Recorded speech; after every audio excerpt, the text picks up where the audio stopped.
Hello future officers, welcome back to your channel English with Kokila. As we all know कि आपका GD के exams चल रहे हैं और ये 30th ऑफ मई तक चलेंगे, तो हमारा क्या काम है, we are going to discuss the PYQ of SSC GD 2025 in this video. और आगे हम और भी जो बाकी पीवाईक्यूज हैं उसको भी डिस्कस करेंगे।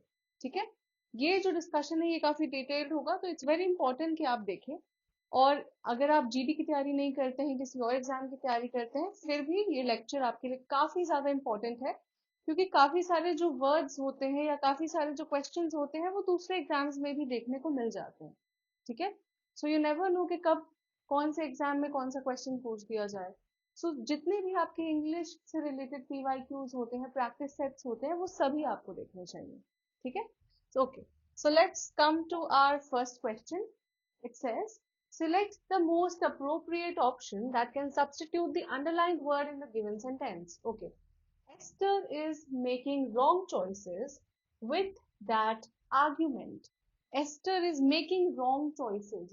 Making wrong choices को हम किस चीज से substitute कर सकते हैं, बदल सकते हैं, change कर सकते हैं। Options देखिए, barking at the sky, barking about the bush, barking her arms of, या फिर barking up the wrong tree. बताइए, ये ईडियम्स हमें पहचानने हैं यहाँ पे, और जो सही ईडियम है वो है barking up the wrong tree. Barking at the sky का कोई सेंस नहीं है, barking around the Bush incorrect है। जो सही ईडियम है वो है क्या, beating around the Bush, beating around the Bush. Okay, ये आपका करेक्ट idiom है, not barking around the bush. Okay, next is barking her arms off. इसका भी कोई सेंस नहीं है। सही आंसर है option 4। Why? Because barking up the wrong tree, barking up the wrong tree का मतलब होता है कोई गलत चॉइस लेना। ठीक है, किसी गलत चीज को आप डिसीजन में अपने ले रहे हैं। ठीक है, now, let's come to our next question. Change the meaning of the given sentence by replacing the underlined word with its antonym. Antonym choose करना है। Her overly fastidious approach to life is making her erratic. ये जो word है fastidious, हमने कई बार discuss किया है। I think ये if I'm not wrong SSC CHSL या फिर CGL के एग्जाम में भी पूछा गया था। हमने इसको frequently asked idioms में भी डिस्कस किया है, not idiom sorry, frequently asked vocabulary, antonyms, synonyms, है ना। तो वो सारे वीडियो में हमने इस वर्ड्स को 3-4 बार डिस्कस कर लिया है अभी तो फास्टिडियस का मीनिंग क्या होता है? फास्टिडियस का मतलब होता है समथिंग दैट इज एनर्जेटिक। ठीक है, energetic. The colour of this pen, one second. हाँ, तो फास्टिडियस का मतलब होता है एनर्जेटिक। ठीक है, एनर्जेटिक हो गया, मेटिकुलस हो गया। मेटिकुलस, कोई ऐसा इंसान जो बहुत ही डिटेल पे ध्यान रखता है, बहुत ही हार्ड वर्क करता है, मेटिकुलस होता है, एनर्जेटिक होता है। ठीक है, आपको क्या करना है, एंटोनिम चूज करना है। अब ऑप्शंस देखिए, लैकिडासिकल, लैकिडासिकल, इम्पेकेबल, सिंसियर या फिर सीरियस।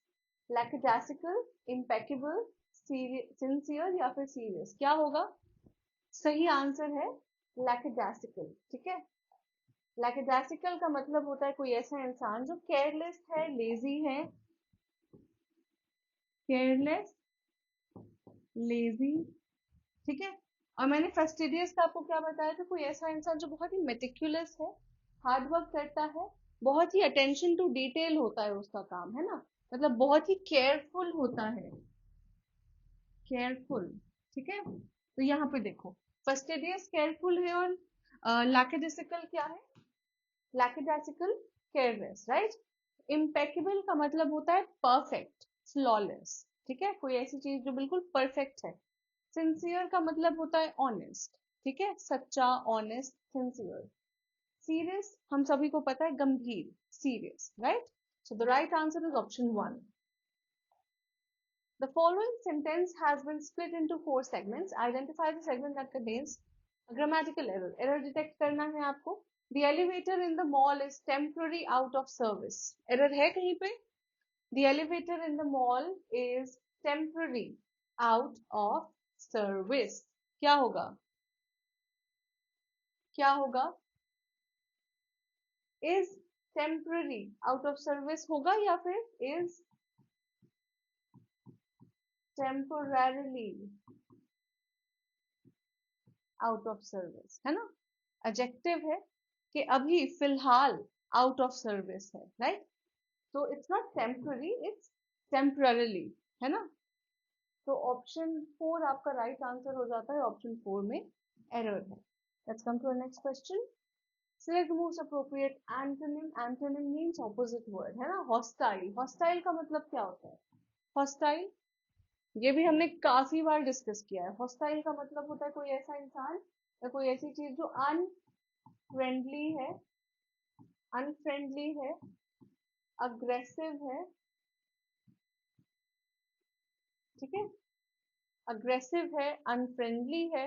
और इसका एंटोनिम क्या हो जाएगा? आईसी मतलब होता है ठंडा, ठीक है? IC means cold. या फिर किसी का जो व्यवहार है, कहते हैं ना कि यार उसका व्यवहार वार्म नहीं है, बहुत ही ठंडे रिप्लाई कर रहा है, मतलब एनर्जेटिक नहीं है, ऐसा नहीं लग रहा कि वो इंटरेस्टेड है आपसे बात करने में, बहुत आइस कोल्ड रिप्लाई है उसका, है ना? आईसी। तो उस मामले में भी हम आईसी को यूज करते हैं। फ्रिजिड का मतलब होता है कोई ऐसी चीज जो बहुत सख्त है या फिर बहुत ठंडी है, फ्रीजिंग है, बहुत जमी हुई है बिल्कुल, ठीक है? एंटागनिस्टिक। एंटागनिस्टिक क्या होता है? ऑपोजिशन, विरोधी, ठीक है? That is antagonistic. और हॉस्पिटेबल मतलब हॉस्पिटेबल, वेलकमिंग, है ना? जो आपका वेलकम करे, आपका खातिरदारी करे आपकी, या फिर फ्रेंडली, ठीक है? तो यहाँ पे आप देखिए एंटोनिम चूज करना है। सही आंसर क्या हो जाता है? ऑप्शन 1। हॉस्टाइल का मतलब होता है अनफ्रेंडली, हॉस्पिटेबल का मतलब होता है बहुत ही वेलकमिंग, बहुत ही फ्रेंडली, बहुत ही वार्म, ठीक है? चलिए, select the most appropriate option to fill in the blank. Her dash in the face of adversity was truly commendable and inspired everyone around her. Her dash in the face of adversity. Adversity मतलब बुरा समय, है ना? परेशानी का समय, adversity. Option देखिए, cowardice, resilience, negligence या फिर indifference. यहाँ पे कहा जा रहा है कि बुरे समय पे उसकी जो क्या रेजिलियंस थी, है ना? रेजिलियंस का मतलब हमें पता है कि रेजिलियंस का मतलब होता है आपको बुरी परिस्थितियों से निकलने की जो क्षमता होती है, हार्डशिप से हार्डशिप से जूझने की जो क्षमता होती है, दैट इज कॉल्ड रेजिलियंस, है ना? कि आपका जो बुरा वक्त चल रहा है, जो हार्डशिप चल रही है, ठीक है, उसमें आप डटे हुए हैं, आप रेजिलियंट हैं, ठीक है? So the right answer is option 2। क्यों? देखो क्या लिखा है, her resilience in the face of adversity. बुरे समय के टाइम इसकी जो रेजिलियंस थी, इसकी जो डटे रहने की जो क्षमता थी, वॉज ट्रूली कमेंडेबल, बहुत ही सराहनीय थी, बहुत ही कमेंडेबल थी। और इंस्पायर्ड एवरीवन अराउंड हर, और उसके आसपास जो लोग थे उन सभी को उसने इंस्पायर किया, ठीक है? कावर्डिस मतलब, कावर्ड का मतलब हमें पता है कायर, है ना? तो कायरता हो गया कावर्डिस। नेग्लिजेंस, आप किसी चीज को निग्लेक्ट करते हैं, उस पर ध्यान नहीं देते, ठीक है? केयरलेस होते हैं उसके लिए, तो उसे कहते हैं नेग्लिजेंस। इनडिफरेंस, जब आपको किसी चीज से फर्क नहीं पड़ता, आप इनडिफरेंट हैं, है ना? आपको कोई फर्क नहीं पड़ता। सो the right answer is option 2। Select the most appropriate option to substitute the underlined segment in the given sentence. आपको क्या करना है? ये जो अंडरलाइन पार्ट है इसको सब्स्टिट्यूट करना है, यानी कि चेंज करना है इन चार ऑप्शंस में से किसी एक से। Shakuntala was very amazed to see her name on the list. Very amazed. Amazed का मतलब क्या होता है? Amazed. Shakuntala was very amazed. Amazed का मतलब आप कह सकते हैं कि वो बहुत ही सरप्राइज्ड थी, उस खुश थी, है ना? उसे अच्छा लगा। ऑप्शन देखिए, अस्टोनिश्ड, एक्यूरेट, स्वॉम्प या फिर वरिड। सरप्राइज्ड का एक और सिनोनिम है अस्टोनिश्ड, है ना?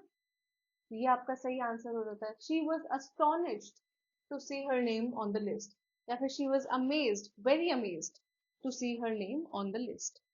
अस्टोनिश्ड का मतलब होता है क्या? सरप्राइज्ड, है ना? बिल्कुल आप सरप्राइज हो जाते हैं। बाकी आप ऑप्शन क्या है, एक्यूरेट। एक्यूरेट का मतलब क्या होता है, कोई चीज एक्यूरेट है, ऑन पॉइंट है ना। स्वॉम्प्ड, स्वॉम्प्ड हम तब यूज करते हैं जब हम कहते हैं यार मेरे पे एकदम काम का बिल्कुल पहाड़ है ना, आई एम स्वॉम्प्ड विथ वर्क, मेरे पास बहुत सारे काम है, ठीक है। या फिर वरिड, वरिड मीन्स चिंतित। So the right answer is option one, astonished, ठीक है। सिनोनिम चूज करना है आपको। ब्लिसफुल, ब्लिसफुल का मतलब क्या होता है, ऑप्शंस देखिए, जॉयफुल, फ्राइटफुल, विशफुल या फिर बाउंटीफुल, क्या होगा। ब्लिसफुल मतलब, ब्लिसफुल खुश है ना।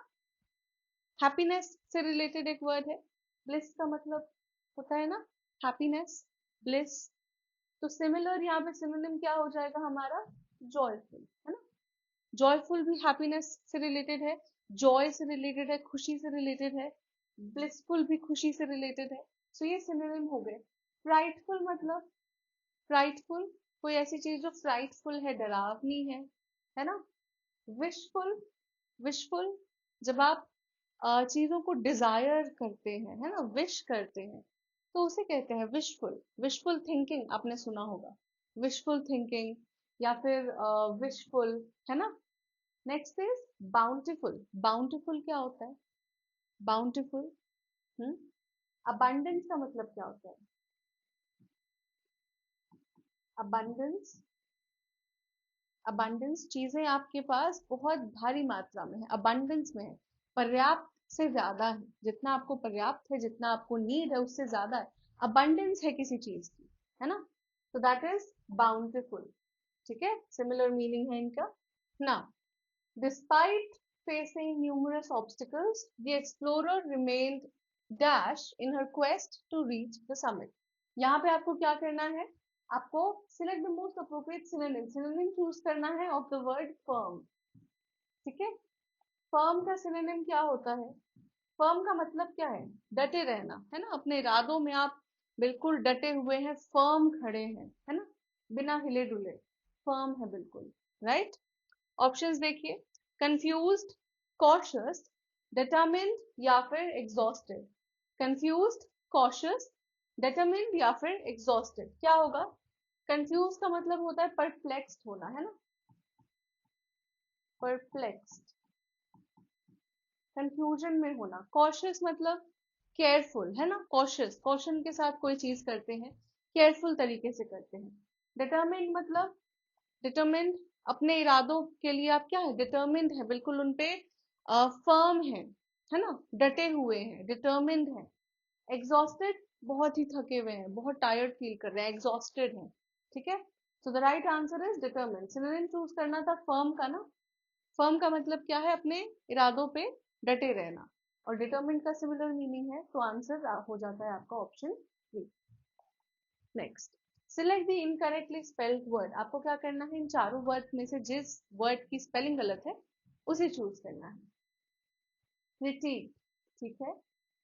Inconsistencies, alright.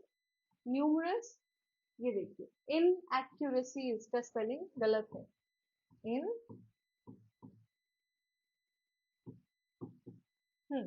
ये आपकी सही स्पेलिंग है इनएक्यूरेसी की, ठीक है, इनएक्यूरेसीज। सो ऑप्शन टू आपका राइट आंसर है। Now, the project must be completed dash the end of the week. Project week के एंड तक कंप्लीट होना चाहिए। प्रेपोजिशन से रिलेटेड क्वेश्चन है आपका। ऑन, इन, एट या बाय। ऑन तो नहीं होगा, पर इन भी नहीं होगा, एट तो हम किसी एक स्पेसिफिक जगह पे बोलते हैं ना, कि I am at the station, या फिर एक स्पेसिफिक टाइम बताना है, जैसे एट 12 o'clock, राइट, 12 o'clock, है ना। तो एट भी नहीं होगा, इन भी नहीं होगा, ऑप्शन क्या है आपका सही, बाय। बाय मतलब, बाय आप कहाँ पे यूज करते हैं, जब आपको दिखाना है कि कोई ऐसी चीज है जो इस समय तक हो जानी चाहिए, ठीक है। So the project must be completed by the end of the week, ठीक है। एक स्पेसिफिक समय नहीं है, एक स्पेसिफिक टाइम पीरियड नहीं है, बस ये है कि हाँ एंड ऑफ द वीक तक, by the end of the week आपका काम हो जाना चाहिए, right. Next, Dravid and his team beautifully entered the competition. Error detect करना है आपको. Dravid and his team beautifully entered the competition. Options है the competition. अच्छा okay. So Dravid and his team, okay, beautifully entered. Beautifully entered क्या होता है? It's या तो आप कॉन्फिडेंटली कह सकते हैं कि कॉन्फिडेंस के साथ एंटर किया उन्होंने. ब्यूटिफुली एंटर द कंपटीशन, यहाँ पे आपका एरर है. ब्यूटिफुली आपका जो वर्ब है यहाँ पे उसके साथ नहीं जा रहा है, ठीक है. इसीलिए आपका जो राइट आंसर है दैट इज ऑप्शन 3. ऑप्शन 3 में एरर है. ब्यूटिफुली के जगह हम कह सकते थे सक्सेसफुली और कॉन्फिडेंटली, राइट. ब्यूटिफुली यहाँ पे नहीं जाएगा एंटर के साथ, ठीक है. चलिए, as the news of the atomic attack reached Einstein, he is becoming aware of the glaring horror of the abuse of atomic energy. आपको क्या करना है, ये जो अंडरलाइन पार्ट है उसमें देखना है कि इसको सब्स्टिट्यूट किया जा सकता है या नहीं, ठीक है. is becoming aware of, options देखिए, will be aware of, became aware of, no substitution, या फिर become the awareness. Okay. As the news of the atomic attack reached, past में बात हो रही है कि जब आइंस्टाइन तक एटॉमिक अटैक की बात पहुंची, रीच्ड है ना, उनको आभास हो गया था, है ना. He became aware, he is becoming तो नहीं होगा, है ना. He became aware of the glaring horror of the abuse of atomic energy, ठीक है. राइट आंसर ऑप्शन 2 है. Select the incorrectly spelled word in the following sentence. Okay. The accommodation was spacious enough for the entire family. Accommodation का मतलब क्या होता है? Accommodation, इसका answer आप मुझे कमेंट्स में बताएंगे, ठीक है. कि accommodation का मीनिंग क्या होता है. ऑलराइट, चलिए अभी यहाँ पे क्या करना है, जिस वर्ड की स्पेलिंग गलत है उसे चूज करना है, राइट. तो देखिए, स्पेशियस ठीक है, enough for the entire family, यहाँ देखो इनफ की स्पेलिंग ठीक है, एंटायर ठीक है, स्पेशियस ठीक है, बच गया ऑप्शन 1, इसमें एरर है. सही स्पेलिंग क्या है? सही स्पेलिंग है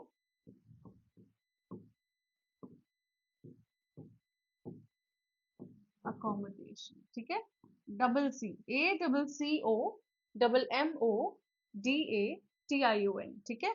यहाँ पे सी मिसिंग था, तो करेक्ट आंसर ऑप्शन 1 हो जाता है आपका, इसमें एरर है. Now, she was deeply dashed by the gesture of kindness from her friend. deeply dash, kindness, अच्छा उसकी फ्रेंड का जो काइंडनेस था, जेस्चर ऑफ काइंडनेस है ना, काइंडनेस का जो एक्ट था, उससे वो क्या हो गई. ऑप्शन देखिए, अलर्टेड, टच्ड, डिसहार्टेंड, या फिर रेज्ड. क्या होगा? अगर कोई आपके प्रति काइंड है तो एक पॉजिटिव फीलिंग होगी, आप टच्ड हो जाएंगे, है ना, आपको वो चीज छू जाएगी, है ना. इमोशनली आपको वो मूव करेगी. टच्ड मतलब इमोशनली मूविंग, है ना. अलर्टेड मतलब सतर्क हो जाना, अलर्ट हो जाना, वरिड हो जाना, है ना, चिंता में आ जाना. डिसहार्टेंड, निराश हो जाना. रेज्ड का मतलब क्या होता है? रेज्ड का मतलब, रेज्ड का मीनिंग आप मुझे कमेंट्स में बताइएगा. इट्स वेरी इजी, रेज्ड, ठीक है. तो राइट आंसर क्या है? ऑप्शन 2, टच्ड, ठीक है. Select the most appropriate antonym of the given word. Antonym choose करना है, ऑपोजिट मीनिंग. प्रोस्ट्रेशन, प्रोस्ट्रेशन क्या होता है? प्रोस्ट्रेशन, ऑप्शंस देखिए, काउंटर पार्ट, एक्रिडनेस, रिफ्रेशमेंट, या फिर इम्प्रेशन. क्या होगा? Prostration.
Prostration means what? Exhaustion, है ना? बहुत ही ज्यादा जब आप एग्जॉस्टेड होते हैं, ठीक है, एग्जॉस्शन। इसका ऑपोजिट आपको देखना है, काउंटर पार्ट, एक्टिवनेस, रिफ्रेशमेंट या फिर इंप्रेशन। काउंटर पार्ट का मतलब क्या होता है? काउंटर पार्ट कोई चीज उस दूसरे चीज की काउंटर पार्ट है, इक्विवेलेंट है, इक्वल है ना? एक्रिड, एक्रिड का मतलब क्या होता है? कड़वा, बिटर। तो इसका मतलब क्या है? बिटरनेस, ठीक है। रिफ्रेशमेंट, रिफ्रेशमेंट क्या होता है? आपकी जो एनर्जी है, आप रिफ्रेश हो गए हैं, वापस से एनर्जेटिक हो गए हैं, राइट? रिफ्रेशमेंट। इम्प्रेशन का मतलब, इम्प्रेशन का मतलब क्या होगा? किसी चीज पे जो इम्प्रेशन पड़ रहा है, प्रभाव पड़ रहा है, इफेक्ट पड़ रहा है, right? Right answer is option 3, right? Prostration का ऑपोजिट क्या हो जाएगा? रिफ्रेशमेंट, है ना? Let's come to our next question.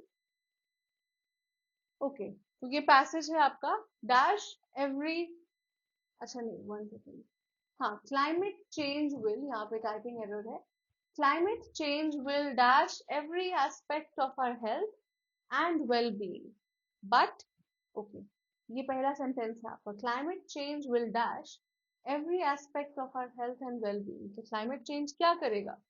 हमारे वेल बीइंग या फिर हमारे हेल्थ के साथ क्या कर सकता है? ऑफेंड, अफेक्ट, इफेक्ट या अफ्लिक्ट?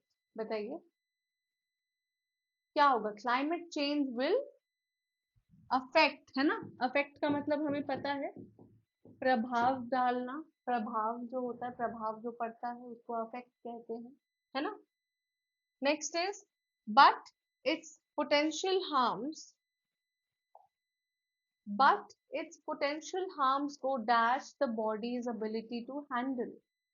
अच्छा, कहा जा रहा है कि इसका जो पोटेंशियल हार्म है, इसके जो हार्मफुल इफेक्ट्स हैं, वो आपके बॉडी की जो एबिलिटी है इसको हैंडल करने की, उससे आगे जा रहे हैं। ऑप्शन देखिए, बिफोर, बियॉन्ड, बिसाइड, बिटवीन। क्या होगा? क्या होगा? आपकी बॉडी उतना हैंडल भी नहीं करती है, it is beyond the body's ability, है ना? Option 2, beyond the body's ability to handle, handle dash, क्या लिखा है यहाँ पे? Beyond the body's ability to handle dash heat. Strange, extreme, calm या फार्दर? बताइए। स्ट्रेंज नहीं, स्ट्रेंज तो नहीं होगा, अजीब, ये तो नहीं होगा। एक्सट्रीम, बहुत ज्यादा हाई लेवल पे एक्सट्रीम, तो ये आपका सही आंसर हो जाता है। हीट के बारे में बात कर रहे हैं ना, गर्मी के बारे में बात कर रहे हैं, एक्सट्रीम हीट, बहुत ज्यादा गर्मी। काम नहीं होगा, फादर भी नहीं होगा, है ना? राइट आंसर इज ऑप्शन 2, कि the body's ability to handle, शरीर की जो क्षमता है एक्सट्रीम हीट हैंडल करने की, जो बहुत हाई लेवल की हीट हैंडल करने की, important as it is, as this is, extreme weather events such as floods, droughts, एक second, हाँ, extreme weather events such as floods, droughts, storms and wildfires are becoming more what? और ज्यादा क्या हो गए हैं? फ्लड यानी बाढ़, ड्रॉट सूखा, स्टॉर्म आंधी, वाइल्ड फायर जो आग लगते हैं, है ना, जंगलों में जो आग लगती है, वो क्या हो गए? और ज्यादा फ्रीक्वेंट हो गए ना? ऑप्शन देखिए, सिलेक्टेड, पर्टिनेंट, फ्रीक्वेंट या मार्जिनल। तो फ्रीक्वेंट हो गए ना, अक्सर होने लग गए हैं, बहुत फ्रीक्वेंट हो गए, फ्रीक्वेंसी बढ़ गई है इनकी। And severe, these affect our mental health in a multitude of ways। Coping with climate change can be overwhelming. It could increase the dash of harmful substance use. It could increase the dash of harmful substance use। क्या होगा? Plan, task, risk या track? क्या increase कर सकता है? Risk को ना, risk increase करेगा किस चीज का? तो यूजिंग ऑफ हार्मफुल सब्सटेंस, है ना? सो the right answer is option 3, one second, option 3 आपका राइट आंसर हो जाता है ना? ओके, तो पीवाईक्यू है आपके, ये आपके 2025 के हैं क्वेश्चंस, ठीक है? और ये जो सेट है हमारा, ये 6 फेब का सेट है, शिफ्ट 2, ठीक है? Now, without wasting any more time, let's come to our first question. पहला क्वेश्चन क्या है, select the most appropriate synonym of the underlined word. Synonym choose करना है आपको अंडरलाइंड वर्ड का। She ग्रोन्ड at the memory, suffering all over again the excruciating embarrassment of those moments. Excruciating का मतलब क्या होता है? एक्सक्रूशिएटिंग मीन्स वेरी पेनफुल, कोई बहुत ही ज्यादा पेनफुल चीज है, एक्सट्रीमली पेनफुल है, तो उसको कहते हैं एक्सक्रूशिएटिंग, बहुत ही दर्दनाक है। ठीक है, so the right answer is option 4, painful, है ना। जस्टिफाइड का मतलब क्या होता है? जस्टिफाइड, जो चीज जस्ट है, उचित है ना, राइट है। एक्साइटेड मीन्स जब आप बहुत एक्साइटेड होते हैं, एनर्जेटिक होते हैं, राइट, उत्साह से भरे होते हैं। रैशनल इज लॉजिकल, है ना, रैशनल होना, लॉजिकल होना, तार्किक होना। तो एक्सक्रूशिएटिंग का सिनोनिम हमें चूज करना था। एक्सक्रूशिएटिंग का मतलब होता है वेरी पेनफुल या फिर एक्सट्रीमली पेनफुल। तो सही ऑप्शन क्या हो जाता है? ऑप्शन 4। ठीक है, now select the most appropriate antonym. Antonym choose करना है। हाइलाइटेड वर्ड जो है आपका वो है stingy. The manager is so stingy that he never appreciates the efforts of the teammates, but the chairperson is really very dash in his manner. Options क्या है? Lazy, aggressive, strict and generous. Lazy, aggressive, strict and generous. Stingy मतलब बहुत ही ज्यादा कंजूस, है ना, किसी चीज में बहुत ज्यादा जब आप कंजूसी करते हैं। और यहाँ पे क्या कहा जा रहा है कि मैनेजर जो है आपको अप्रिशिएट करने में, आपकी तारीफ करने में बहुत ज्यादा कंजूसी करते हैं, पर जो चेयर पर्सन है वो उसका उल्टा है। एंटोनिम चूज करना है आपको। एंटोनिम क्या हो जाएगा? जेनरस, है ना। जेनरस, जो जो लोग बहुत ही जेनरस होते हैं, दिल खोल कर तारीफ करते हैं या दिल खोल कर आपके ऊपर खर्च करते हैं किसी भी चीज में, वो कंजूस नहीं होते, स्टिंजी नहीं होते, जेनरस होते हैं। ठीक है, ऑप्शंस देखिए। लेजी का मतलब क्या है? All of us know lazy means, lazy का मतलब क्या है? जो बहुत ही क्या है? आलसी है। अग्रेसिव, बहुत ही गुस्सैल है, अग्रेसिव है। स्ट्रिक्ट, हम सभी को पता है कुछ लोग बहुत स्ट्रिक्ट होते हैं, बहुत ही सीरियस होते हैं, right. So the right answer is option 4। चलिए, select the incorrectly spelled word. इन चारों में से किसकी स्पेलिंग गलत है ये आपको देखना है। astonishingly, appropriately, analytically या फिर apparently, क्या होगा? What is the right answer? astonishingly, appropriately, analytically या फिर apparently, क्या होगा? astonished, ये तो ठीक है, astonishingly is fine, apparently is also fine, analytically is also fine, appropriately, appropriate देखिए,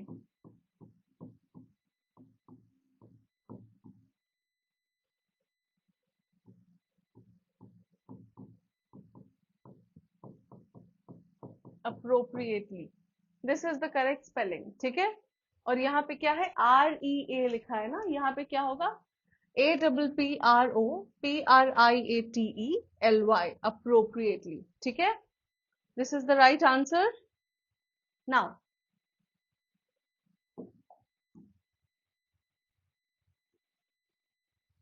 ऑप्शन 2 आपका सही हो जाता है ना।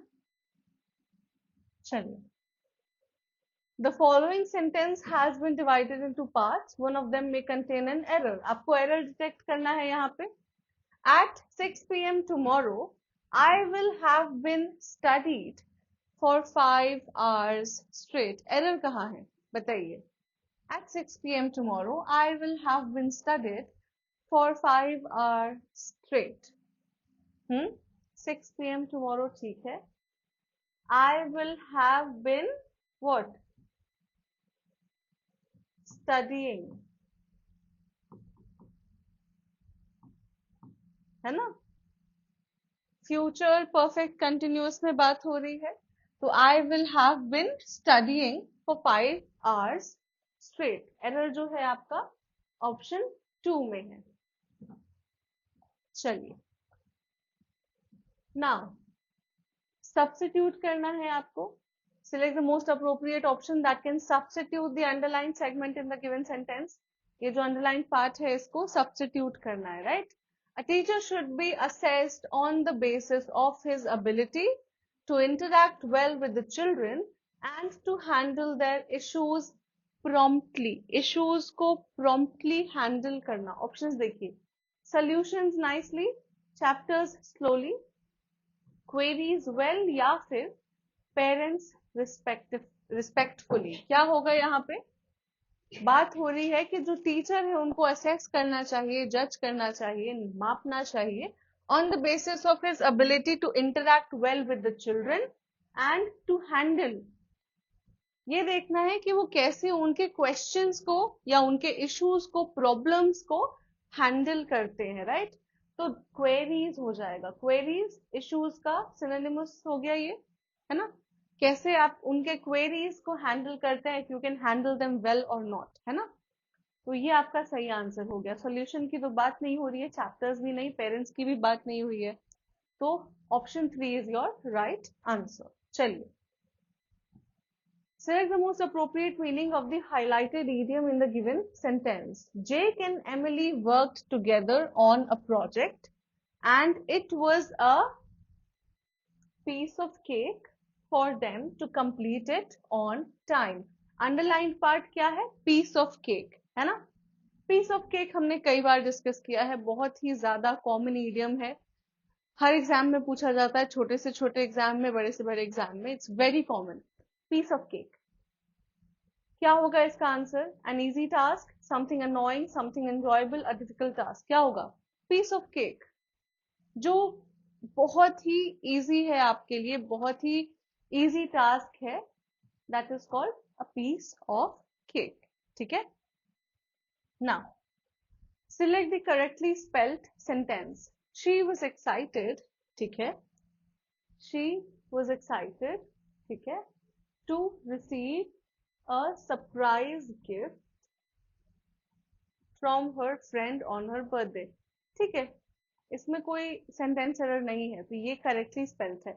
बाकी में देखिए, she was excited to receive a surprise, यहाँ पे z लगा रखा है, तो ये गलत हो गया। she was excited to receive a surprise, यहाँ पे दोनों की स्पेलिंग गलत है, ये भी गलत है, ये भी गलत है, wrong। She was excited to receive, receive की स्पेलिंग गलत है, so this is also wrong। सही आंसर क्या है? Option 1। alright, now the CEO has a dash effect on the future of the company which includes global expansion। CEO का कैसा effect है? Colocation आपको चूज करना है। एक्सक्यूज मी, ऑप्शंस देखिए, ग्रैंड, ब्रॉड, फार रीचिंग, या फिर गॉर्जियस। क्या होगा? बहुत ही ग्रैंड इफेक्ट होगा, ब्रॉड होगा, फार रीचिंग होगा, या फिर गॉर्जियस होगा। क्या होगा? फार रीचिंग इफेक्ट जो है आपका सही कोलोकेशन है। फार रीचिंग इफेक्ट मतलब इसका जो इफेक्ट होगा वो काफी बड़े, लार्ज स्केल में होगा, ठीक है, बहुत ही फार रीचिंग होगा। The CEO has a far-reaching effect on the future of the company। Future के बारे में बात हो रही है ना, कि आगे इसका इफेक्ट जो होगा वो बहुत ही फार रीचिंग होगा, बहुत ही आगे तक होगा, ठीक है, और बहुत ही ब्रॉड एरिया में होगा, विच इंक्लूड्स ग्लोबल एक्सपेंशन। ठीक है, now select the most appropriate antonym of the given word. Antonym choose करना है आपको। वर्ड क्या है? ट्रेंचेंट। ट्रेंचेंट का मतलब क्या होता है? ट्रेंचेंट का मतलब होता है बहुत ही ज्यादा शार्प, इंटेलिजेंट, ठीक है। तो ऑप्शंस देखिए क्या है आपके, insightful, dull, sharp and acute. Trenchant का मतलब क्या था? शार्प, इंटेलिजेंट, है ना, ब्रिलियंट। बाकी आपके जो ऑप्शंस है, इंसाइटफुल, इंसाइटफुल क्या है? इंसाइटफुल का मतलब होता है वेरी नॉलेजेबल, है ना, जिसके पास काफी ज्यादा इंसाइट्स है, जानकारी है, नॉलेज है, तो ये तो सिनोनिमस हो गया। शार्प, शार्प जो क्या कहते हैं, तेज धारी वाली चीजें होती हैं, शार्प होती हैं, शार्प एजेस होते हैं, या फिर जो बहुत तेज होते हैं, राइट, जो बहुत ही ज्यादा ब्रिलियंट होते हैं, बहुत ही ज्यादा what, insightful, intelligent, knowledgeable, right, तो ये भी सिनोनिमस हो गया। अक्यूट का मतलब होता है कोई चीज जो सडनली हो रही है, सडन है, एक्सट्रीम है, क्रिटिकल है, उसे कहते हैं अक्यूट। ठीक है। और डल क्या है? डल मीन्स व्हाट? कोई ऐसी चीज जो ब्राइट नहीं है, डल है ना। कोई ऐसे लोग जो बहुत ही ज्यादा इंटेलिजेंट नहीं होते, उन्हें हम क्या कहते हैं? डल। राइट। तो ये आपका एंटोनिम हो गया, this is the right option. Trenchant का मतलब है तीव्र। राइट। तीव्र, कोई ऐसी चीज या कोई ऐसा इंसान जो बहुत ही इंटेलिजेंट है, बहुत शार्प है, बहुत तीव्र है, और इसका ऑपोजिट हो जाता है डल। ठीक है। So option 2 is your right answer. चलिए next. Michael and Robert played rapidly in the park near the apartment. यहाँ पे आपको करना क्या है, स्टेटमेंट पढ़िए।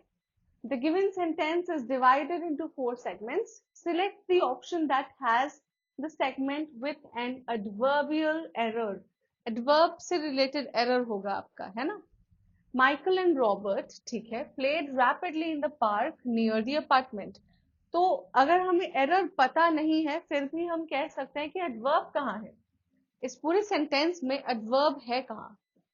तो रैपिडली क्या है? एडवर्ब है। क्यों? क्योंकि वर्ब जो क्रिया हो रही है उसके बारे में बता रहा है। ऑप्शंस देखिए। नियर द अपार्टमेंट, नहीं, यहाँ पे कोई एडवर्ब नहीं है, तो एडवर्बियल एरर कैसे होगा। Played rapidly Michael and Robert in the park, so option 2 आपका सही हो जाता है। क्यों? क्योंकि एडवर्ब तो यही देखने मिल रहा है। अब एरर क्या है ये समझते हैं।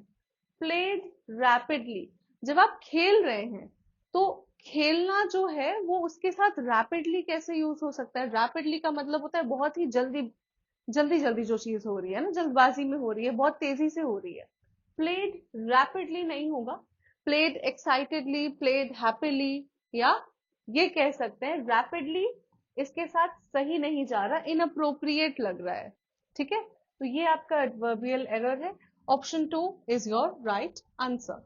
अगर आप एरर नहीं समझ पा रहे हैं, फिर भी ऑप्शन में तो यहाँ नो एरर का ऑप्शन नहीं है। राइट। और इस पूरे सेंटेंस में एडवर्ब जो है वो यहीं पे है, तो कभी भी आंसर क्या हो जाएगा? यही होगा। Right. Now select the most appropriate antonym of the given word. Antonym choose करना है, ऑपोजिट मीनिंग। अप्रोबेट, अप्रोबेट का मतलब क्या होता है?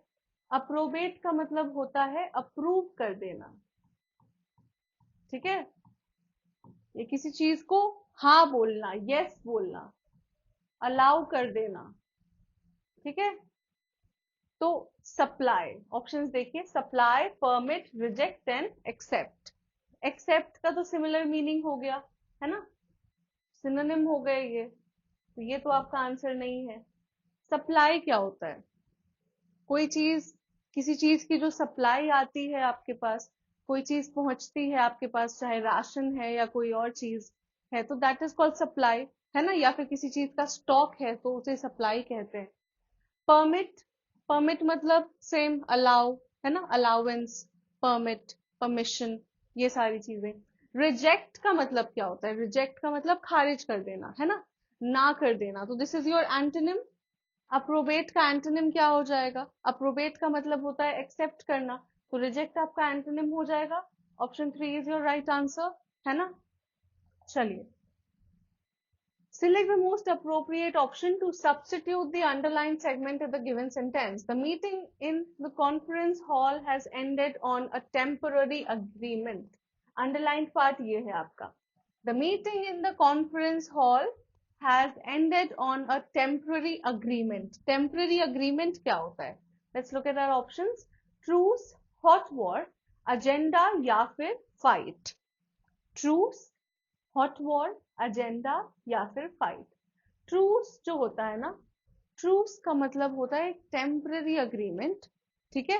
जहां पे दो पार्टीज जिनके बीच में लड़ाई चल रही है, वो टेम्पररी, है ना, कुछ टेम्पररी पीरियड ऑफ टाइम के लिए अपनी लड़ाई को रोक देते हैं, उसे कहते हैं ट्रूस।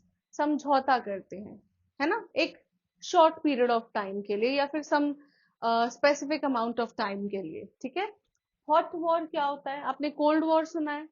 कोल्ड वॉर में क्या होता है? आइडियोलॉजिकली लोग लड़ते हैं, है ना, आइडियोलॉजी डिफरेंट होती है दोनों जगहों की, दोनों पार्टीज की, और तब उसे कहते हैं कोल्ड वॉर। उसमें कोई मशीनरी, कोई सोल्जर्स, ये सारी चीजें नहीं होती, है ना। फिजिकल उसमें कोई वॉर नहीं होता, उसे कहते हैं कोल्ड वॉर। आइडियोलॉजिकल, आइडियोलॉजी की जो लड़ाई होती है, that is cold war. Hot war क्या है? जिसमें आर्मी इंक्लूडेड है, आर्म्स इंक्लूडेड है, सोल्जर्स हैं, ठीक है। तो जब एक्चुअल जो फाइट होती है या जो वॉर होता है, जो फिजिकली लड़ा जाता है, दैट इज हॉट वॉर, ठीक है। उसमें आर्म्स इंक्लूडेड होती हैं, सोल्जर्स होते हैं, कॉम्बैट होता है, ठीक है। अजेंडा, अजेंडा का मतलब क्या होता है? एजेंडा का मतलब क्या है? आपका जो प्लान है, एजेंडा है, right. Now fight, all of us know fight का मतलब लड़ाई झगड़ा, combat, right. Next, so the right answer क्या है आपका? टेम्पररी अग्रीमेंट, ट्रूस, है ना। जब दो पार्टीज टेम्पररी समय के लिए एक अग्रीमेंट करती हैं कि अभी हम कुछ पीरियड ऑफ टाइम के लिए नहीं लड़ेंगे, so that is called truce, okay.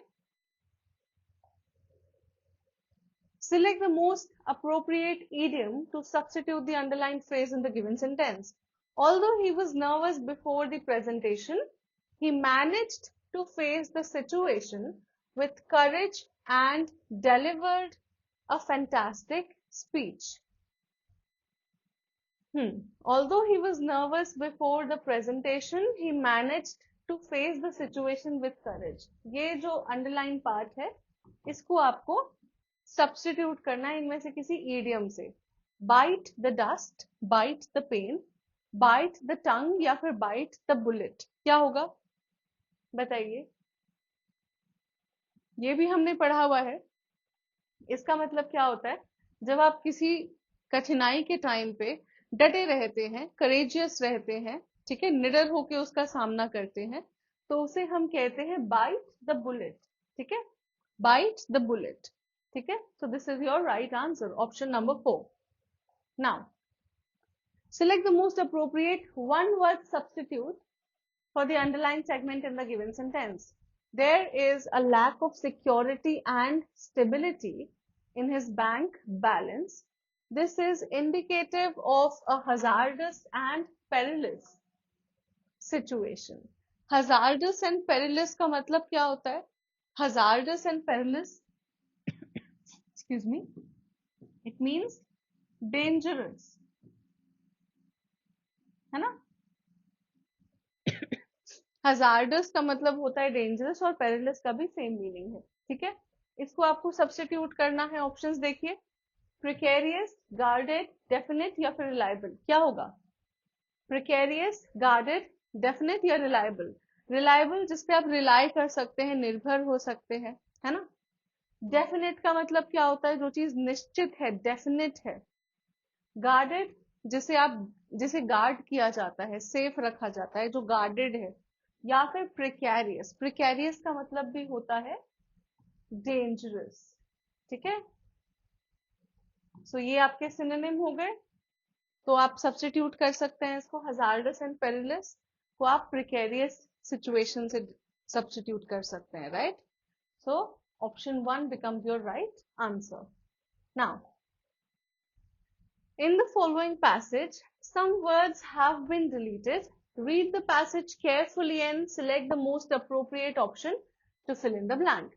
Naval architects never claim that a ship is unsinkable, but the sinking of the passenger and car ferry Estonia dash the Baltic. ठीक है।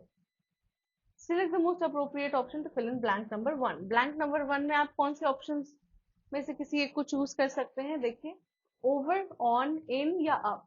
Over, on, इन और up, क्या होगा? तो बोला जा रहा है कि naval architects never claim that a ship is unsinkable, but the sinking of the passenger and car ferry Estonia, Estonia इसका नाम है, बाल्टिक में, है ना, इन द बाल्टिक वाला सिचुएशन आ रहा है। बाल्टिक क्या है? बाल्टिक सी है, एक सी का नाम है, और सी में अगर सिंक हुई है कोई चीज तो वहां पे आप इन लगाएंगे, right. So option 3 becomes your right answer. So naval architects never claim that a ship is unsinkable, but sinking of the passenger and car ferry Estonia in the Baltic surely dash never have happened. Options देखिए, would, could, should या might. surely dash never have happened. would, could, should या फिर might. तो would का मतलब क्या है? नहीं हुई होती. would never have happened, ये तो नहीं है. could नहीं हो सकती थी, ये भी नहीं होगा. should आपका राइट आंसर है ना? Okay. The sinking of the passenger and car ferry Estonia in the Baltic surely should never have happened. कभी सिंक नहीं होनी चाहिए थी. shouldn't have happened, है ना? ठीक है. So यहाँ पे क्या होगा? should होगा. might आप possibility शो करने के लिए यूज करते हैं, तो ये नहीं होगा. ठीक है. Now it was well designed and it was well designed and dash maintained. Options: awkwardly, carefully, carelessly या फिर haphazardly. haphazardly मतलब किसी चीज को आप ध्यान से नहीं कर रहे हैं, जैसे तैसे कर रहे हैं, रैंडमली कर रहे हैं, है ना? अच्छे तरीके से नहीं कर रहे हैं, दैट इज कॉल्ड haphazardly. तो ये तो नहीं होगा. बोला जा रहा है कि इसको अच्छे तरीके से मेंटेन करा गया था, अच्छे तरीके से डिजाइन किया गया था. ठीक है. ऑकवर्डली भी नहीं होगा, अटपटे तरीके से, that is also incorrect. Carelessly भी नहीं होगा. सही आंसर क्या है? केयरफुली. ठीक है. So it was well designed and carefully maintained. It carried the proper number of life boats. It dash thoroughly inspected on the day of its fatal voyage. ये बोला जा रहा है कि जब इसका फेटल वॉयज था, यानी जिस दिन ये सिंक की, ठीक है, ये जो शिप है या ये जो फेरी है स्टोनिया, इसको जब ये डूबी, है ना, जब इसने सिंक किया, तो इसको बहुत ही अच्छे तरीके से, बहुत ही थॉरली इंस्पेक्ट किया गया था, इसकी जांच की गई थी. सो यहाँ पे क्या लगेगा आपका? Have been, was, has been या फिर वॉज बिन? बताइए. इट वॉज thoroughly इंस्पेक्टेड, है ना? या फिर हम लगा सकते थे इट हैड बिन यूज किया जा सकता था, पर हैड बिन यहाँ ऑप्शन में नहीं है. तो सही क्या है? Was. It was thoroughly inspected. ठीक है. on the day of its fatal voyage. Yet hours later, the Estonia rolled over and dash. Yet hours later, the Estonia rolled over and dashed in a cold and stormy night. Options क्या है? Marched, upgraded, improved या फिर sank. क्या होगा? Yet hours later, the Estonia rolled over and dashed. March तो नहीं किया, है ना? परेड नहीं निकाला, मार्च नहीं किया. अपग्रेडेड नहीं होगा, इम्प्रूव नहीं होगा. राइट आंसर इज सैंक, है ना? सिंक हो गई. जो एस्टोनिया फेरी थी वो सिंक हुई, right? So eight hours later the Estonia rolled over and sank in a cold and stormy night. ठीक है. Select the most appropriate idiom that can substitute the underlined segment in the given sentence. जो underlined part है उसमें से आपको क्या करना है? इन चारों में से किसी एक idiom को चूज करना है जो यहाँ पे फिट बैठता है. He has been working late into the night trying to finish his thesis before the deadline. He's been working late into the night.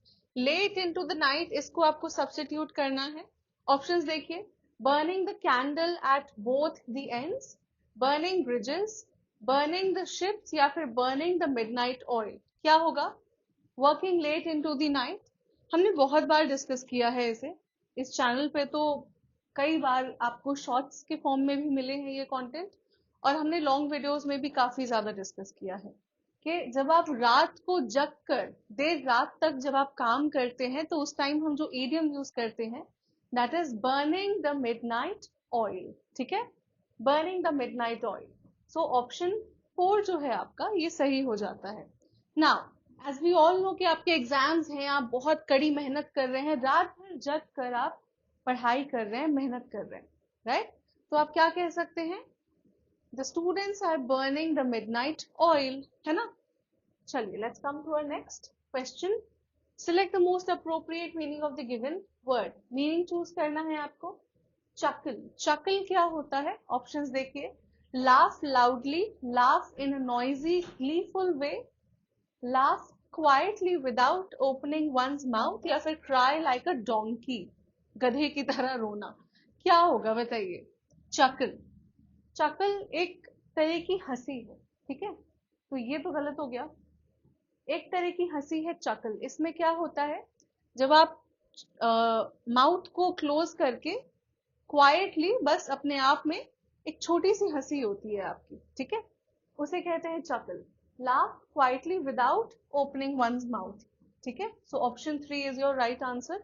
जो आप माउथ को क्लोज करके धीरे से हंसते हैं like this, so this is called a chuckle. ठीक है, चलिए.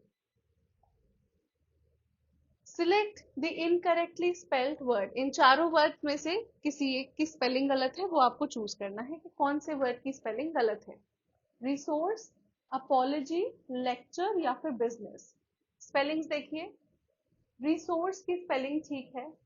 अपॉलॉजी, अपॉलॉजी की भी स्पेलिंग ठीक है. Lecture is also correct. तो बच गया आपका बिजनेस, है ना. तो बिजनेस आपका राइट आंसर हो जाता है. जो इनकरेक्टली स्पेल्ड वर्ड है, जिसकी स्पेलिंग गलत है, वो है बिजनेस. बिजनेस की स्पेलिंग BUSINESS, और यहाँ पे क्या है, BUIS, है ना. तो यहाँ एरर है. राइट आंसर है आपका option 4. Identify the incorrectly spelled word in the given sentence. Okay, तो इस सेंटेंस में किसी एक वर्ड की स्पेलिंग गलत है. The company's policy on employ benefits is quite comprehensive. Options देखिए. कॉम्प्रिहेंसिव, कंपनीज, बेनिफिट्स या फिर पॉलिसी. पॉलिसी की स्पेलिंग ठीक है. Benefits, benefits is also correct. Yes. Company, companies भी ठीक है. कॉम्प्रिहेंसिव, कॉम्प्रिहेंसिव की स्पेलिंग क्या होती है?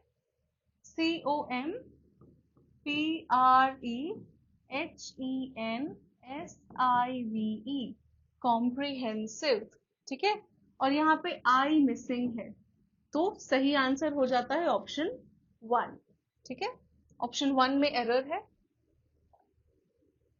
Now, my heart fills with anger when I see disciples of self-claimed gods dash before them.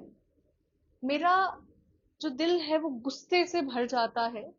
When I see disciples, disciples followers, जो किसी को फॉलो करते हैं, डिसाइपल होते हैं, उसके शिष्य कह सकते हैं आप. ठीक है, of self claimed gods. Self claimed gods ऐसे लोग जिन्होंने खुद को ही भगवान का दर्जा दे दिया है. ठीक है, सेल्फ क्लेम गॉड है, वो खुद ही क्लेम करते हैं कि हाँ मैं भगवान हूं. ठीक है.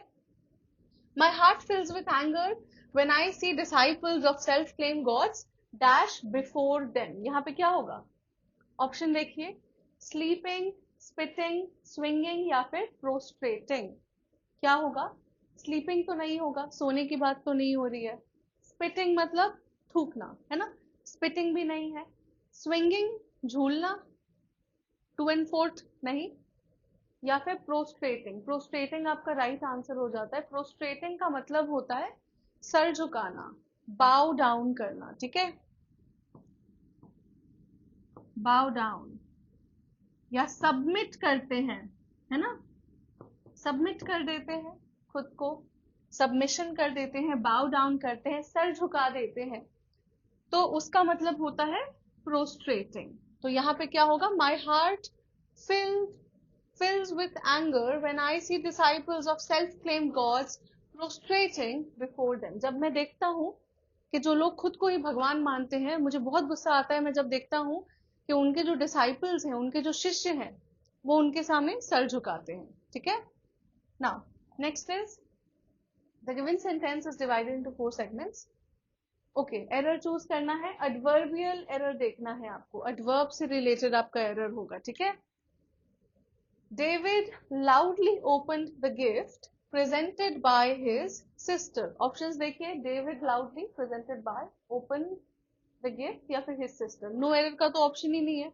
अब यहाँ पे इस सेंटेंस में अगर आपको समझ में नहीं आ रहा है कि एडवर्बियल एरर क्या है ना, यहाँ पे जो एडवर्ब है उसमें किस तरीके का एरर है, अगर आप एरर नहीं डिटेक्ट कर पा रहे हैं तो आप ये देखिए कि इस पूरे सेंटेंस में एडवर्ब है कहाँ पे। देखिए, David loudly open the gift presented by his sister. Adverb कहाँ है? लाउडली, है ना, जोर से, लाउडली। लाउड क्या होता है? साउंड के बेसिस पे हम कहते हैं ना कि कोई चीज बहुत लाउड है, वॉल्यूम बहुत अप है, राइट, वॉल्यूम बहुत ज्यादा है। तो क्या ये कोई सेंस बना रहा है ये बात कि उसने जो गिफ्ट है वो बहुत लाउडली खोला? लाउडली तो नहीं खोल सकते हैं किसी गिफ्ट को।